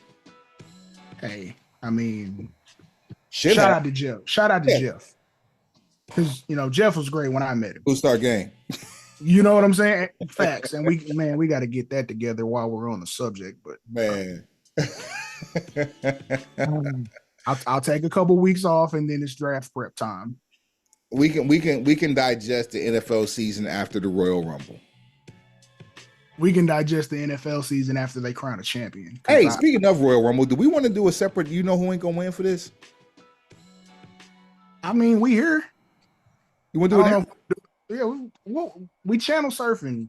Turn the channel. Man, hold up. Let me get my prep ready, because I definitely wasn't ready for that one. This is what happens when you do things in real time. This is what happens when you channel surfing. So, you find something new. Find something new. Stick around. get well, Kenny. And at this point, while you're doing that, looking that up, all this means is that there won't be the same amount of hype on Sting's last match as maybe it would have been if you went a more traditional route. Like it'll be a spot fest. They'll take good care of him, I'm sure. Hopefully everyone comes out unscathed, no injuries. You can never tell with Darby because Darby's gonna Darby. I tell you this though, I wasn't really excited about this pay-per-view knowing that was going to be the main event. Wait, this is the main event too? Sting's last match. You don't think that Sting's last match won't shut down the show? With the way Kanos has managed the entire retirement tour, I have absolutely no faith in the fact that this would main event the pay-per-view. I'm more scared that if Sting takes more spots like the one he did a couple of weeks ago, where he fell off did that Scorpion death drop off of scaffolding through a table. That now one thing I will say for Nicholas and Matthew, they don't use a lot of furniture, so I would assume it'd be a safe match. It should be relatively safe. Like all the high spots are going to be them flipping off stuff, and it's going to be a super kick party. Yeah, I'm gonna say Sting is gonna be looking at Chris Adams by the time the match is over. Yeah, we not falling backwards through tables with our heads exposed, paws. Like we're not doing garbage wrestling. We're not doing deathmatch wrestling. That's never been Sting's thing. I've never really seen him do anything close to that. Yeah. Now that I think about it. I mean, maybe a jump off the cage. Was it a flying body press off the cage in TNA? Maybe that's gonna be the extent. It's him climbing to the top of War Games to make Medusa climb down. Then he climbs down. Hey, look, you don't get to wrestle into your 60s without making some business decisions. To me, that's the Booker T method. He said he never did. I think he did one Elimination Chamber. He said he never do another one. Exactly. And look, Dr. Huffman knows best. Yeah, he said it took years off his career. Look, we ain't finna be playing no games, and I can entertain you. If I can entertain you with a loaf of bread, why am I paying for catering? Hell, I tell you, the most entertaining things on NXT, which is sad, is the table of candy that Booker T has, and hoping that somebody knocks it over so you can see what he's eating on that day. That's what's crazy. Well, yeah, it is definitely changed the vibe around flying in for that, because it's Sting's last match. Like, come on, like, dude is top 5 for me. Yeah, well, we're going to be able to see the camaraderie and us in the building is what's going to make the situation versus us going in there and watching a classic. I keep stressing it. 22,000 people who love wrestling. This is arguably the largest arena in America, and that's going to be for professional wrestling. Like this is going to be unbeatable. And this is not looking like where it's going to be one side of the arena is empty because of hard cam. Like it's going to be close to a sellout. And we get to see Swerve in rare form. So for these and many more reasons, hopefully we get to see Joe in a good match. See, maybe it's Joe and Swerve. The, I hope not. Not right. I don't want to see that right now. I want to see that.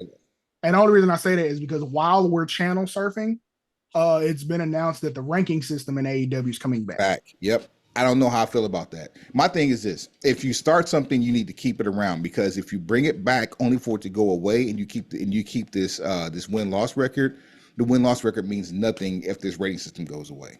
Did you read the story about why it went away? No, I didn't. So, and this is reportedly, so this might not even be true.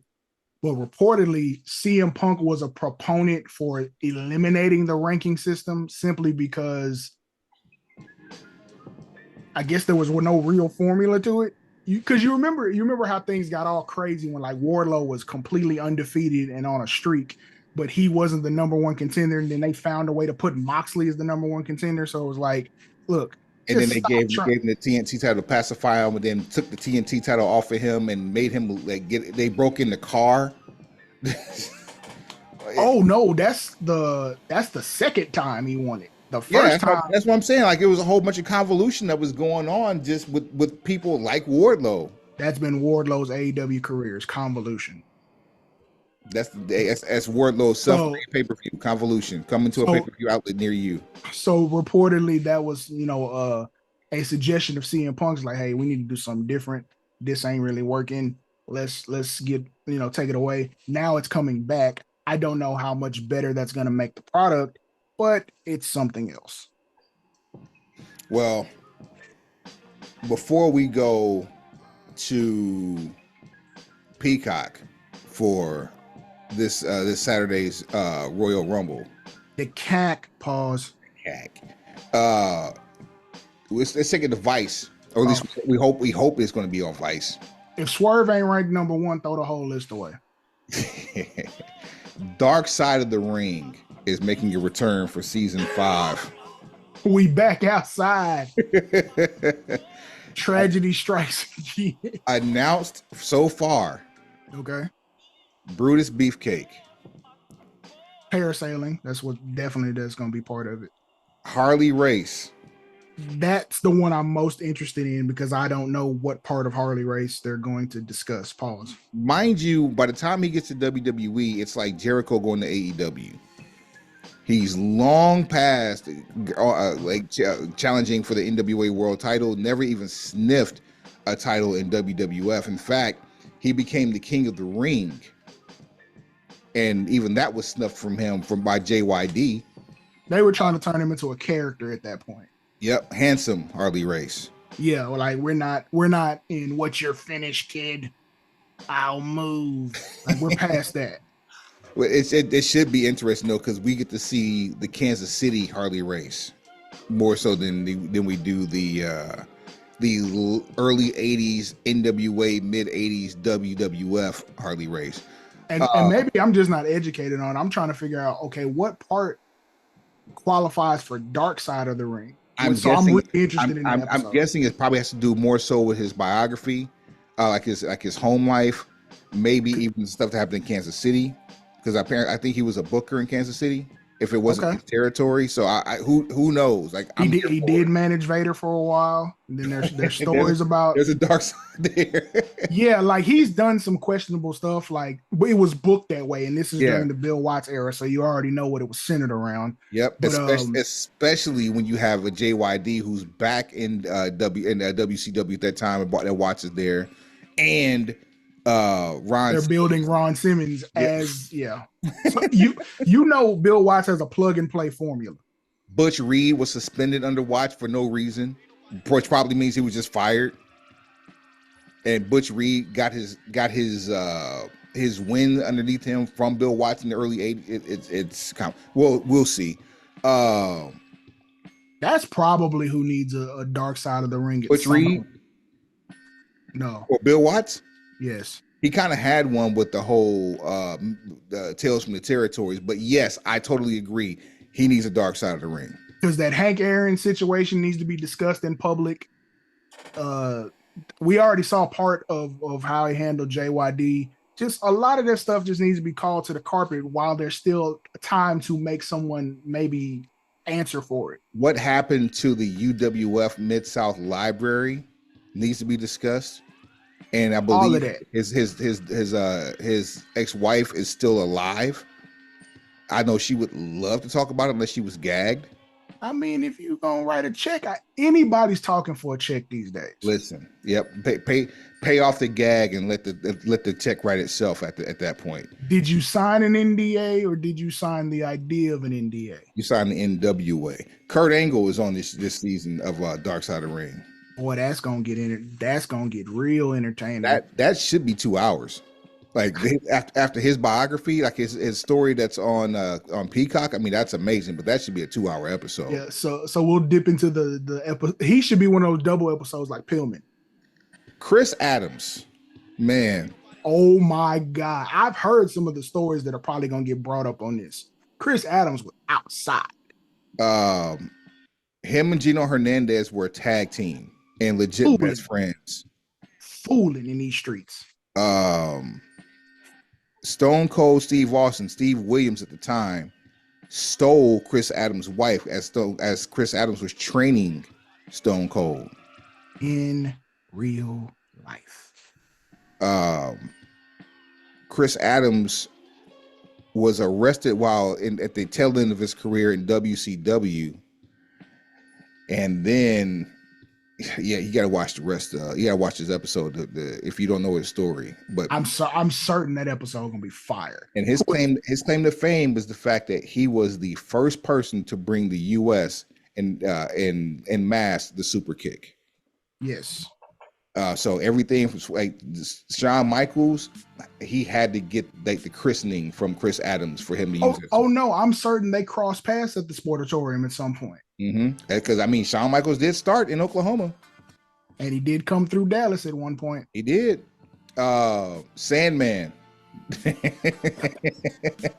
that's gonna be funny. That's gonna be good. Dark. That's gonna be a history lesson. I think maybe the dark part might come from his own, use of supplies, but for the most part, the Sandman is he's the floor plans for Stone Cold Steve Austin. He's the handwritten videotape to the DVD that was Stone Cold. He's the manuscript that turned into the stage play that was later adapted into the movie. Cold Steve Austin. It's like they're kind of like the final versions aren't the same, but you can see the influence. Like 1A and 2C. Bam. If you know, you know. Oh yeah, man. Black Saturday. For those who don't know, it was a day in 1984 where Vince McMahon procured the time slot for Georgia Championship Wrestling, which then became a show called World Championship Wrestling, which only lasted for about 6 weeks. And people were not happy. You had WWF talent in a smaller ring being broadcast from TBS studios. People were not happy when that happened. And just or so I've heard. I was not of age to really gauge anything that was going on. Yeah, I Freddie Miller, I don't remember him on anything other than Georgia Championship Wrestling. He was an original member of that broadcast team. And then all of a sudden, I think he was gone for like 2 weeks. It was literally a Black Saturday. It was and the wrestling was terrible. It was not what you were used to in terms of like what championship wrestling, and then which became Superstars and Wrestling Challenge. It was nothing like any of that. What else do we have here? There was another one that I was trying to bring up. Oh, here it is. Marcus Alexander Bagwell, aka Buff Bagwell. This one was crazy because he broke his neck in the ring, if I'm not mistaken. Yes. And then Bulldog from Rick Steiner, top rope Bulldog. And he just landed wrong. It was on an episode of Thunder. And then when he came back, it wasn't the same. And then he was also part of that buyout transition for WCW into WWE. So like the last 30 minutes of Monday Night Raw, you had then the alleged sandbagging with Dr. Huffman. Listen, you go on WWE, that the main event of the first WCW co-branded Monday Night Raw, and you completely pooped the bed. Took a dive. Took the equivalent of a dive. So there's that, and then there's the male escort part of this that has to get. There was a TV show, yeah, about these male. It's called Gigolos, and Nick Cannon is somewhere like, I had the music for this. He was featured. Like he didn't have his own episodes and like that, but he was on enough. Like he was with that crew and he was with them enough to just. And then his mama was there with him the entire way. So this is like, yeah, there's a strange. Well, reportedly, there are some strange nuances to their relationship. Just on personal maintenance and upkeep. That episode might be a sleeper for episode of season 5. Either way, we got to broadcast. We got to talk about it. We'll be here for it. we gonna see it, so you gonna hear about it. Yeah, there it is. All right, now all that out the way. I think we've done enough of our hopping around. Yeah, and we've hopped around TV land long enough. Pause. Time to jump on the CAC and bring you the Royal Rumble as only we can. Suave, you ready? Yup. Hey. You know who ain't gonna win. You know who ain't gonna win. You know who ain't gonna win. Let's say that bitch again. I know who ain't gonna win. You know who ain't gonna win. You know who ain't gonna win. We say that bitch again. I want 1, 2, 3. Get your out. I want 1, 2, 3. Get the gone. 1, 2, 3. Get your out. I want 1, 2, 3. Get the gone. Only because I know my son hates it. You get these beats. Another episode of You Know Who Ain't Gonna Win. We sponsoring this one. Bet. Put the money up. Actually, you know what? No. We putting it in Wembley. This one's sponsored by Fire and Ice. One time for Ice Train. Yeah. Shouts out. First of all, because I reached out to him to see if he could hop on this episode, because I would have loved to get his take on Rumble picks. But shouts out to B. Clark. Happy birthday, B. Clark. You know what I'm saying? All over gang. All over overall. That's gang. Facts. Also shouts out ICW Michael Phillips. You know what I'm saying? He dedicated pencil pusher. Dedicated day one pencil pusher. Day one. And he keeps the BPBC fax machine going. And fax as an FACTS, not FAX. Yeah. So when we make sure all the bells and whistles are running properly. When things have been discussed, it's like he's our own almanac. He's our own encyclopedia. He's the one who can always verify what we're saying to make sure that we're on our square. When you were a kid and you had that one kid that always came back to verify that what your homeboy was saying was true, that he annoyed you, this guy keeps us in line by telling y'all.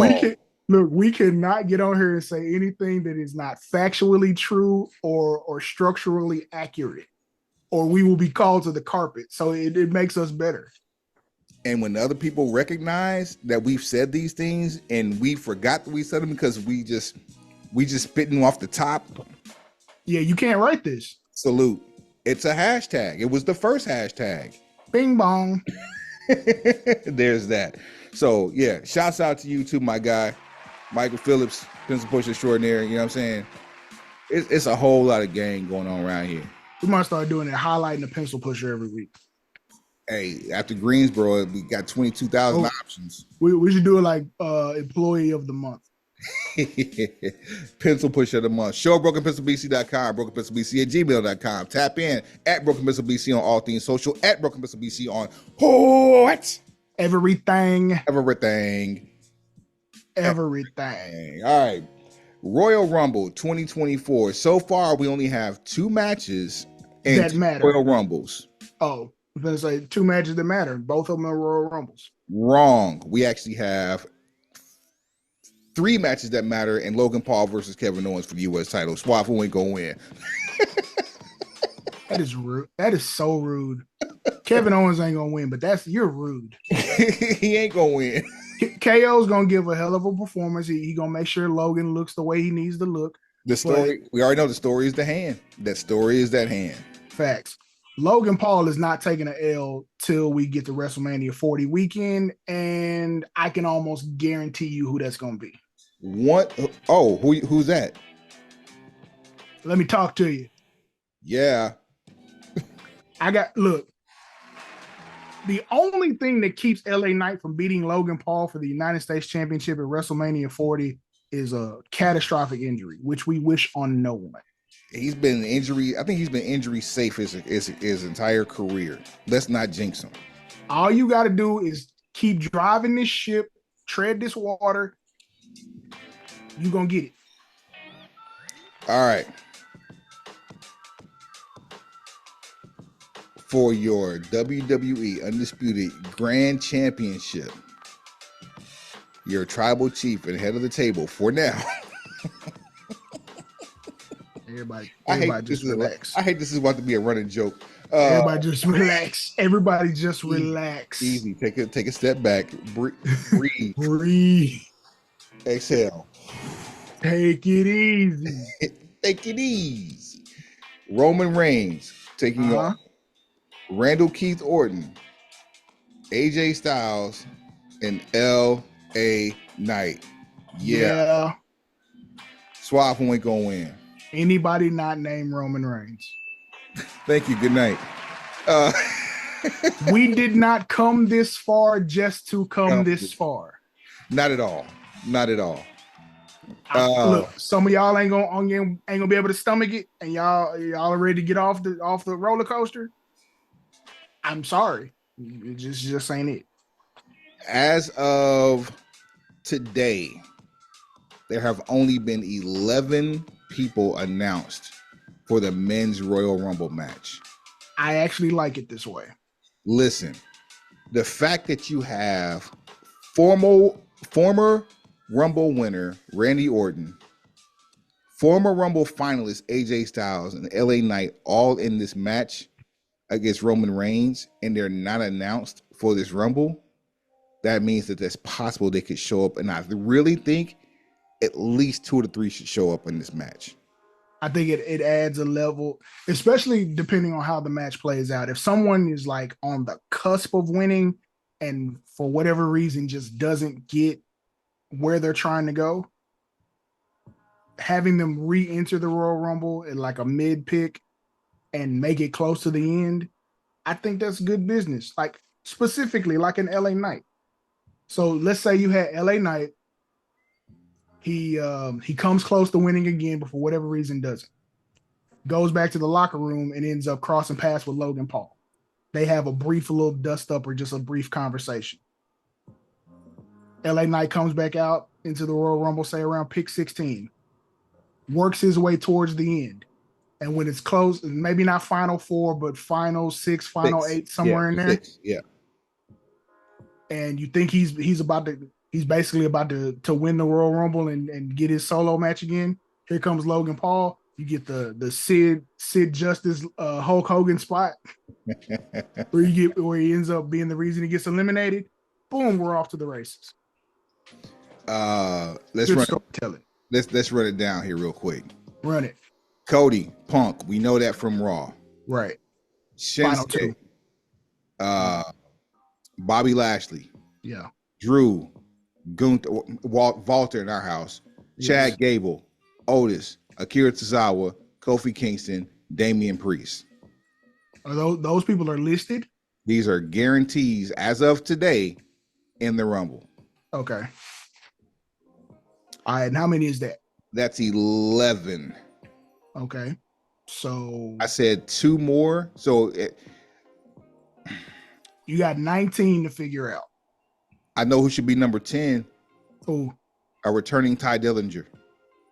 Cheap pop. Sure. I'm with Absolutely. Why not? Yeah, you can. Okay. Because you've done it once before, and only diehards really remember it. Facts. And the fact that like Stanford has as deep of a talent pool as possible right now. So the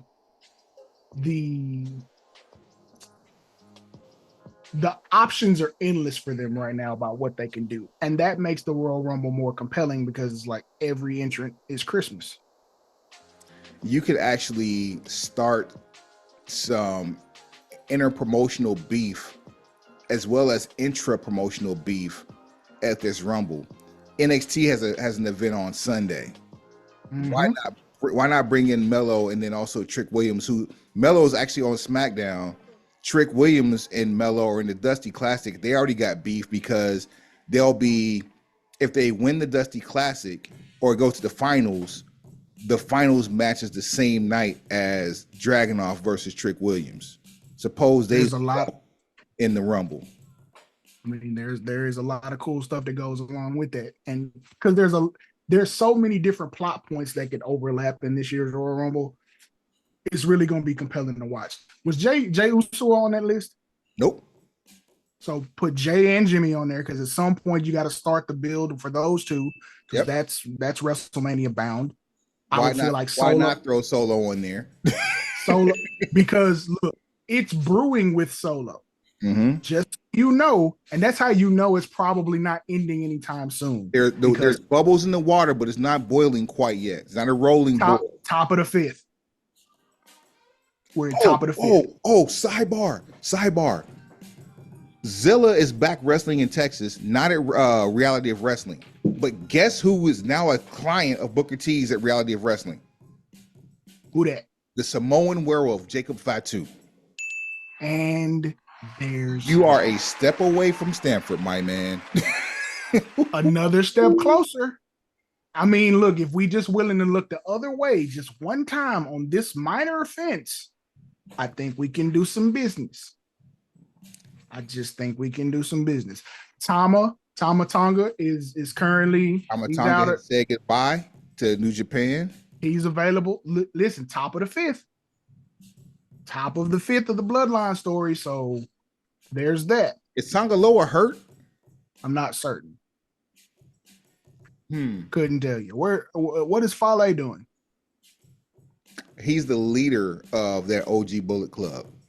See? So he's got job security, so we won't even worry about that. But they were saying when he lost weight a couple of years ago that he was in position to come over to the E. I don't think he's leaving Japan, to be honest with you. I mean, the money might be good. He might be content. And that reminds me, we haven't seen him in a while in the ring, but Luke Gallows and Carl Anderson, they'll probably end up in the Rumble, and that may end up starting some beef. If you just need fillers. Now, if we're gonna get back to faction warfare, I can see a space where that would work. I can. Well, you already got beef with AJ now that has not brewed. Like it's simmering. But what a better place than in the Rumble to just let that beef. If you decided to jump AJ out of the club, who do you replace him with? Because essentially you're copying Bullet Club folklore. If you jumped AJ out of the club, there's no more club, simply because what have Anderson and Gallows done in any of the 3 iterations that they've been in WWE together? I mean, Uncle Trips is in charge now, so you would think they have a shot at being used a little better. I mean, and wasn't one of them hurt for just a little bit? Possibly. The last we saw anything with Anderson was right before AJ got hurt, and they were beefing him because AJ was interfering in Anderson's matches and Anderson didn't want him involved. I hadn't been keeping up, to be honest with you. That's the problem. They're worth keeping up with, but what we're seeing ain't that. I mean, what is it? Tex Ferguson is more exciting than Luke Gallows right now. I don't want them doing that full time, but yes, that is entertaining. Yeah. So there's that. I see them more as like, if we need some filler spots. Yeah. Chad, too bad. Yeah, I get you. But like, Good try. Terry alluded to the fact that No. he might get involved. no. I don't want it either, but look, when you get him saying something like that and then they release a new t-shirt, I'm trying to get you prepared for it. There's no amount of We ain't got can no money to be replacing new TVs. We you got can money to put announce him and everywhere give else. him 5 minutes to walk to the ring. There's no preparation for seeing him in the Royal Rumble for the last time. No. Bam, bam, bam, bam, bam. I'm trying to get you to understand what's gonna happen. The grown ass man, I hate the fact I cheer for him. Well, you're gonna get a chance to make up for it Saturday. As long as I don't break my TV. Yeah, please don't. Or film it if you do. Do we get any outsiders? Like Kevin Nash? No, I'm not talking about Kevin Nash. I mean, it's always possible when you have this many open spots. It's possible that you get some air quotes outsiders. Seems like they have a pretty good working relationship with TNA now, especially since TNA is streaming on the Endeavor platform. So is there anybody, because I'm thinking AJ in Orlando, is there anybody that gives us AJ and Orlando vibes at the Rumble? Okada. You think? It won't be, it's a break the internet moment. I don't think there's anybody that's a free agent that we can think of right now that would give you those vibes because CM Punk's already back. Now, AJ was 3. Where would you put Okada? Same spot. Really? Somewhere in the first 8 because he's not winning. Okay, all right, yeah. So I like him early. I like him in the first third, right? So it gives him time to establish himself with the audience, have some pretty decent moves, show off his repertoire, and then he gets into the 20s. You can eliminate him and not have the huge backlash of people thinking he's about to win. I tell you what I do want to see again. Who that? I want to see Brock come in and come head up against Lashley. Yeah,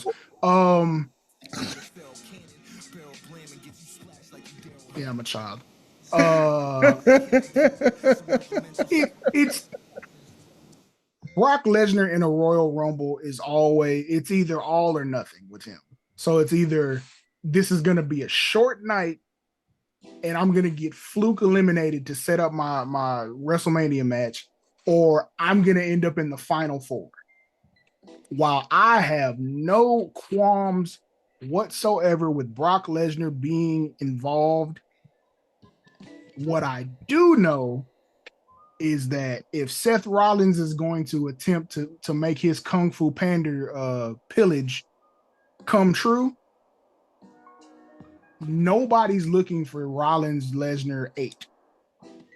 That's a fact. You really think you've seen Roman versus Lesnar a lot. You've seen Lesnar versus Rollins almost as much. Oh, you know who's going to get a crazy pop if he shows up? Sheamus.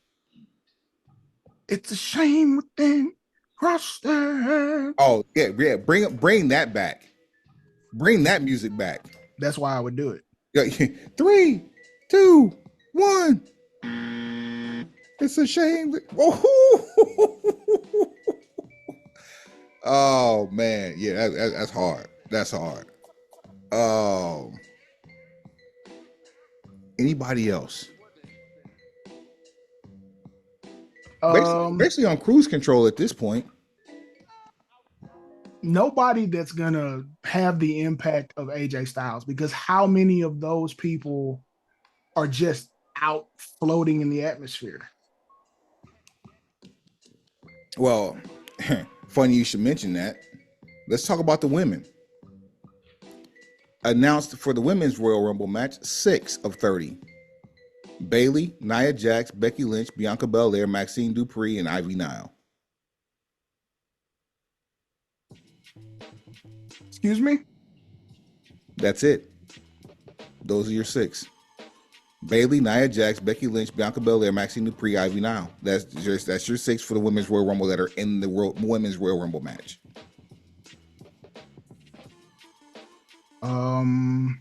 Okay. Naomi? Yes. Sasha Banks. I'm almost willing to say yes. You have 6 in the week of that have been declared in the Rumble. You have room to maneuver, so you're gonna have some you're probably gonna have all of damage control except for Io Sky. She doesn't have a title defense. So that's another 1, 2, 3. So you got Bailey, Asuka, and Kairi Sane. So that's another 3. Probably get the debut. Now we're at 11. Probably get the debut of Jade Cargill. Ooh, I forgot about her. See, does she set or break the Bianca / Shayna Baszler record? Neither. You think they need an eliminator? I think you debut her, maybe not early. Depending on how much confidence you have in her performance skills. If you think she's raised her game up to a level where she can do 20 minutes of a battle royal where it's not constant perpetual motion, but it is constant perpetual motion. Like it's not like working a one-on-one match, but you always got to be doing something. You can't. You know who I'd have her training with?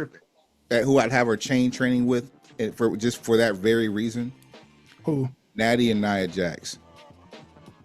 Natty, I could see. Nia, I'm not so just because, like, I have no doubt that Nia is a professional. Otherwise, she wouldn't be back in the league, right? Right. What the internet makes up about her is just what the internet makes up. I'm saying, I said that more from the standpoint I thought it was a Styles clash. No. No. I'm just talking about like and that's Styles make fights, and I'm not saying that, but just because of the size. If anybody was going to get Jade more gassed, it would be someone that's equal in height and larger in weight. You know what spot would be good for Jade Cargill as a debut? If you remember Diesel 1994, and this is the first time we really see somebody take this spot where you enter and then you just have a string of eliminations. And basically she'll be eliminating mid to lower card talents, but she gets a chance to pose, she gets to talk her noise, and it looked like she gonna dominate for a while. That's why I say put her like like you talking about Okada.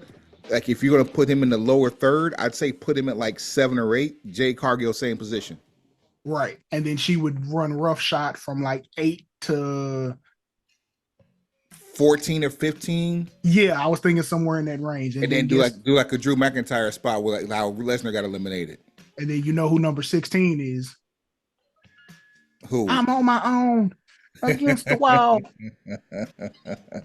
Before or after she's gone? Cargill, that is. No. Bianca's who eliminates Cargill. Because we going to Philadelphia. Now we got black on black crime in Philadelphia. Oh, you think we taking Jade to Philadelphia with Bianca?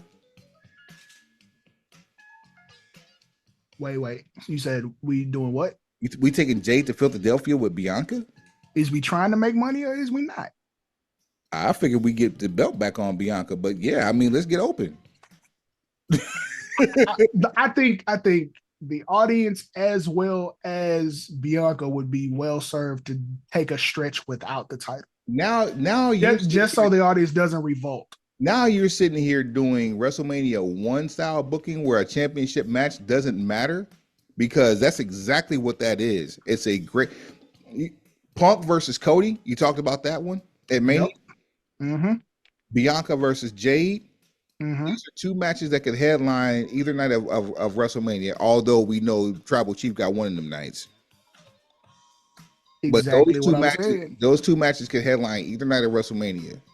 Because it looks like you're going to be without Charlotte Flair unless there's been she's done. She's out. Her injury's worse than Seth's. And that's probably what you would have gotten for WrestleMania, would have been Charlotte and Bianca. I just thought about it. Now, hers was a little bit more freakish than what we've seen, but her and Seth are added to the body count of ACL injuries within WWE in the last 2 years. Well, Well, Charlotte is taking the long route. Seth is trying to fast track. And I'm like, fam, you know you can main event SummerSlam if you just chill. 12. Yeah, that's all you had to do is chill. Well, I don't know if you're gonna main event it because we got other plans. I think we finishing the story in August, but that's just me. I really want to see the story interrupted by a cash in of some sort, but I'm selfish. Somebody getting cashed in on. I know. Look, if Seth ends up at WrestleMania in the main event defending the World Heavyweight Championship and retains, he's getting cashed in on.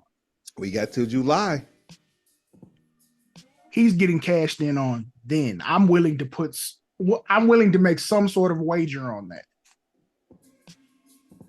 Have they announced where Judgment Day is going to be this year? Yeah, it's international, but it's not back in Puerto Rico. Oh, shame. Is that the one that's in Paris? It might be. Google it. I'm on it right now. Yeah, do your Googles. Let's see here. Is it Judgment Day or is it Backlash? Backlash. Backlash. Let's see here. 2024. That's not it. Let's see here. Yep. That's what's in France. That's it. Okay. Yep. So I mean, you have look. I'm trying to build the best WrestleMania card possible, and there are some things that we can shift and shuffle. That's why I was like, with Walter getting involved with Seth during the promo, it's like, oh, I didn't think about this as a possibility. So what happens if Walter wins the Royal Rumble, or what happens if Walter ends up? He's not going to Perth, from what I heard. I think there's like a visa issue, so he won't be there. Which means he can't be in Paris either, or France either, for that matter, right? Not certain. It's a 6. I think it's a 6-month issue. I think the 6 months, like it. Don't quote me because I don't want to get it wrong, but I know reportedly he wasn't going to be in Perth. Possibly they could have got something worked out because I mean, if you have this much time in advance, you can try to grease a palm or two. I don't want to jump too much into the Mania card because that's a whole conversation. That's a whole other episode. We got time for that. Yeah. So, but I do want to talk about any other possible surprises. Because to me, unless they put this Royal Rumble on Jade Cargill to win, there's absolutely no reason for the women's match to go on last. The women's match should open up the Royal Rumble this year. So you saw that format that leaked, right? No. So a couple weeks ago, there was what is allegedly a formatted Royal Rumble. Yeah, which pretty much has the matches that you have now. Had CM Punk winning the men's Royal Rumble and Bayley actually winning the women's Royal Rumble. But she has said that at least twice in the last week or two. So, I mean, even if a fan made it up, it was like, yeah, this pretty much follows WWE logic. It looks logical. Exactly. So I wouldn't be surprised if it went that direction. I'm just like, you can get Jade Cargill in the Rumble, have her perform well, and then set up something for her and Bianca, or her and whoever. But you know, the most highly anticipated match for her first match would be against Bianca. But you could also set it up crazy if you have a returning Sasha Banks, and then that's your option. We got options, is what I'm saying. I just don't know if we got enough people. We have more than enough people because you're forgetting about the Trish Stratuses, the leaders of the world. Michelle McCool always likes to put her gear on this time of year. And Michelle can come back and do a quick pop. You got Trinity, you got Natty. I'm sure you can bring Mickie James over for an appearance like you did before. And I don't think she's wrestling anymore. I think she's just 100% backstage now. Does that matter? No. That makes it even better for her to cover, especially since her husband's running SmackDown. And speaking of husbands and wives, CM Punk's wife was seen in some videos Yo, training. listen, AJ Lee would get the biggest pop of the night because that would be completely unexpected. and we saw her that. So okay, here's an interesting twist. Not only bring her in, but also bring Stephen Amell in for the men's Royal Rumble. I mean, if you just have to, sure. I mean, think about it. Cody's is one of his good friends. Punk and AJ both worked with him. I mean, and they're looking for a new home. Is Stephen Amell still on TV every week? No, but you can okay then. Alrighty, all right. When has Stanford done anything that wasn't mutually beneficial? That's the thing. We don't know the situation with Heels. I can't find season 2 anywhere. So that tells you a lot right there. So unless Endeavor is about to pick that show up and starts filming season 3, where it's not even on the Stars app. Gone. Justin Timberlake gone. That's wild, the truth, bro. I went looking for it and it has not been on there in months. But the truth remains there. Gone. Out of there. Done. I got to do my Googles and try to find somewhere to watch it. Like it's not available. Wow, it's disheartening. I know. As you say, Suave, that is unfortunate. That is unfortunate. That is disheartening and unfortunate. Now we got to find out where to watch it. They making you buy the episodes. Oh, slap yourself. Will not. I don't blame you. I wouldn't. And I saw it. I didn't see it. I liked the first season, and I've learned there's certain things you just don't pay for. Yeah, and the way that that show ended, like if that is the last one.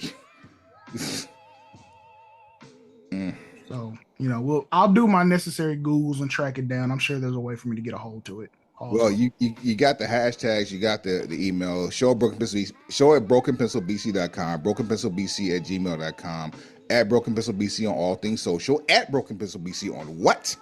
Everything. So we've done our due diligence. NXT Takeover is going to be on the 30th. We're not doing it. I'm sorry, I'm tripping. I got my days all mixed up. Not the 30th. It's not going to be is there a takeover? I don't know if there's a takeover. I'm not well versed in the product these days. Actually, I would assume there would be. I would assume so too. There's not. Wow. Okay. Because I mean they're going to be in Tampa for the Rumble.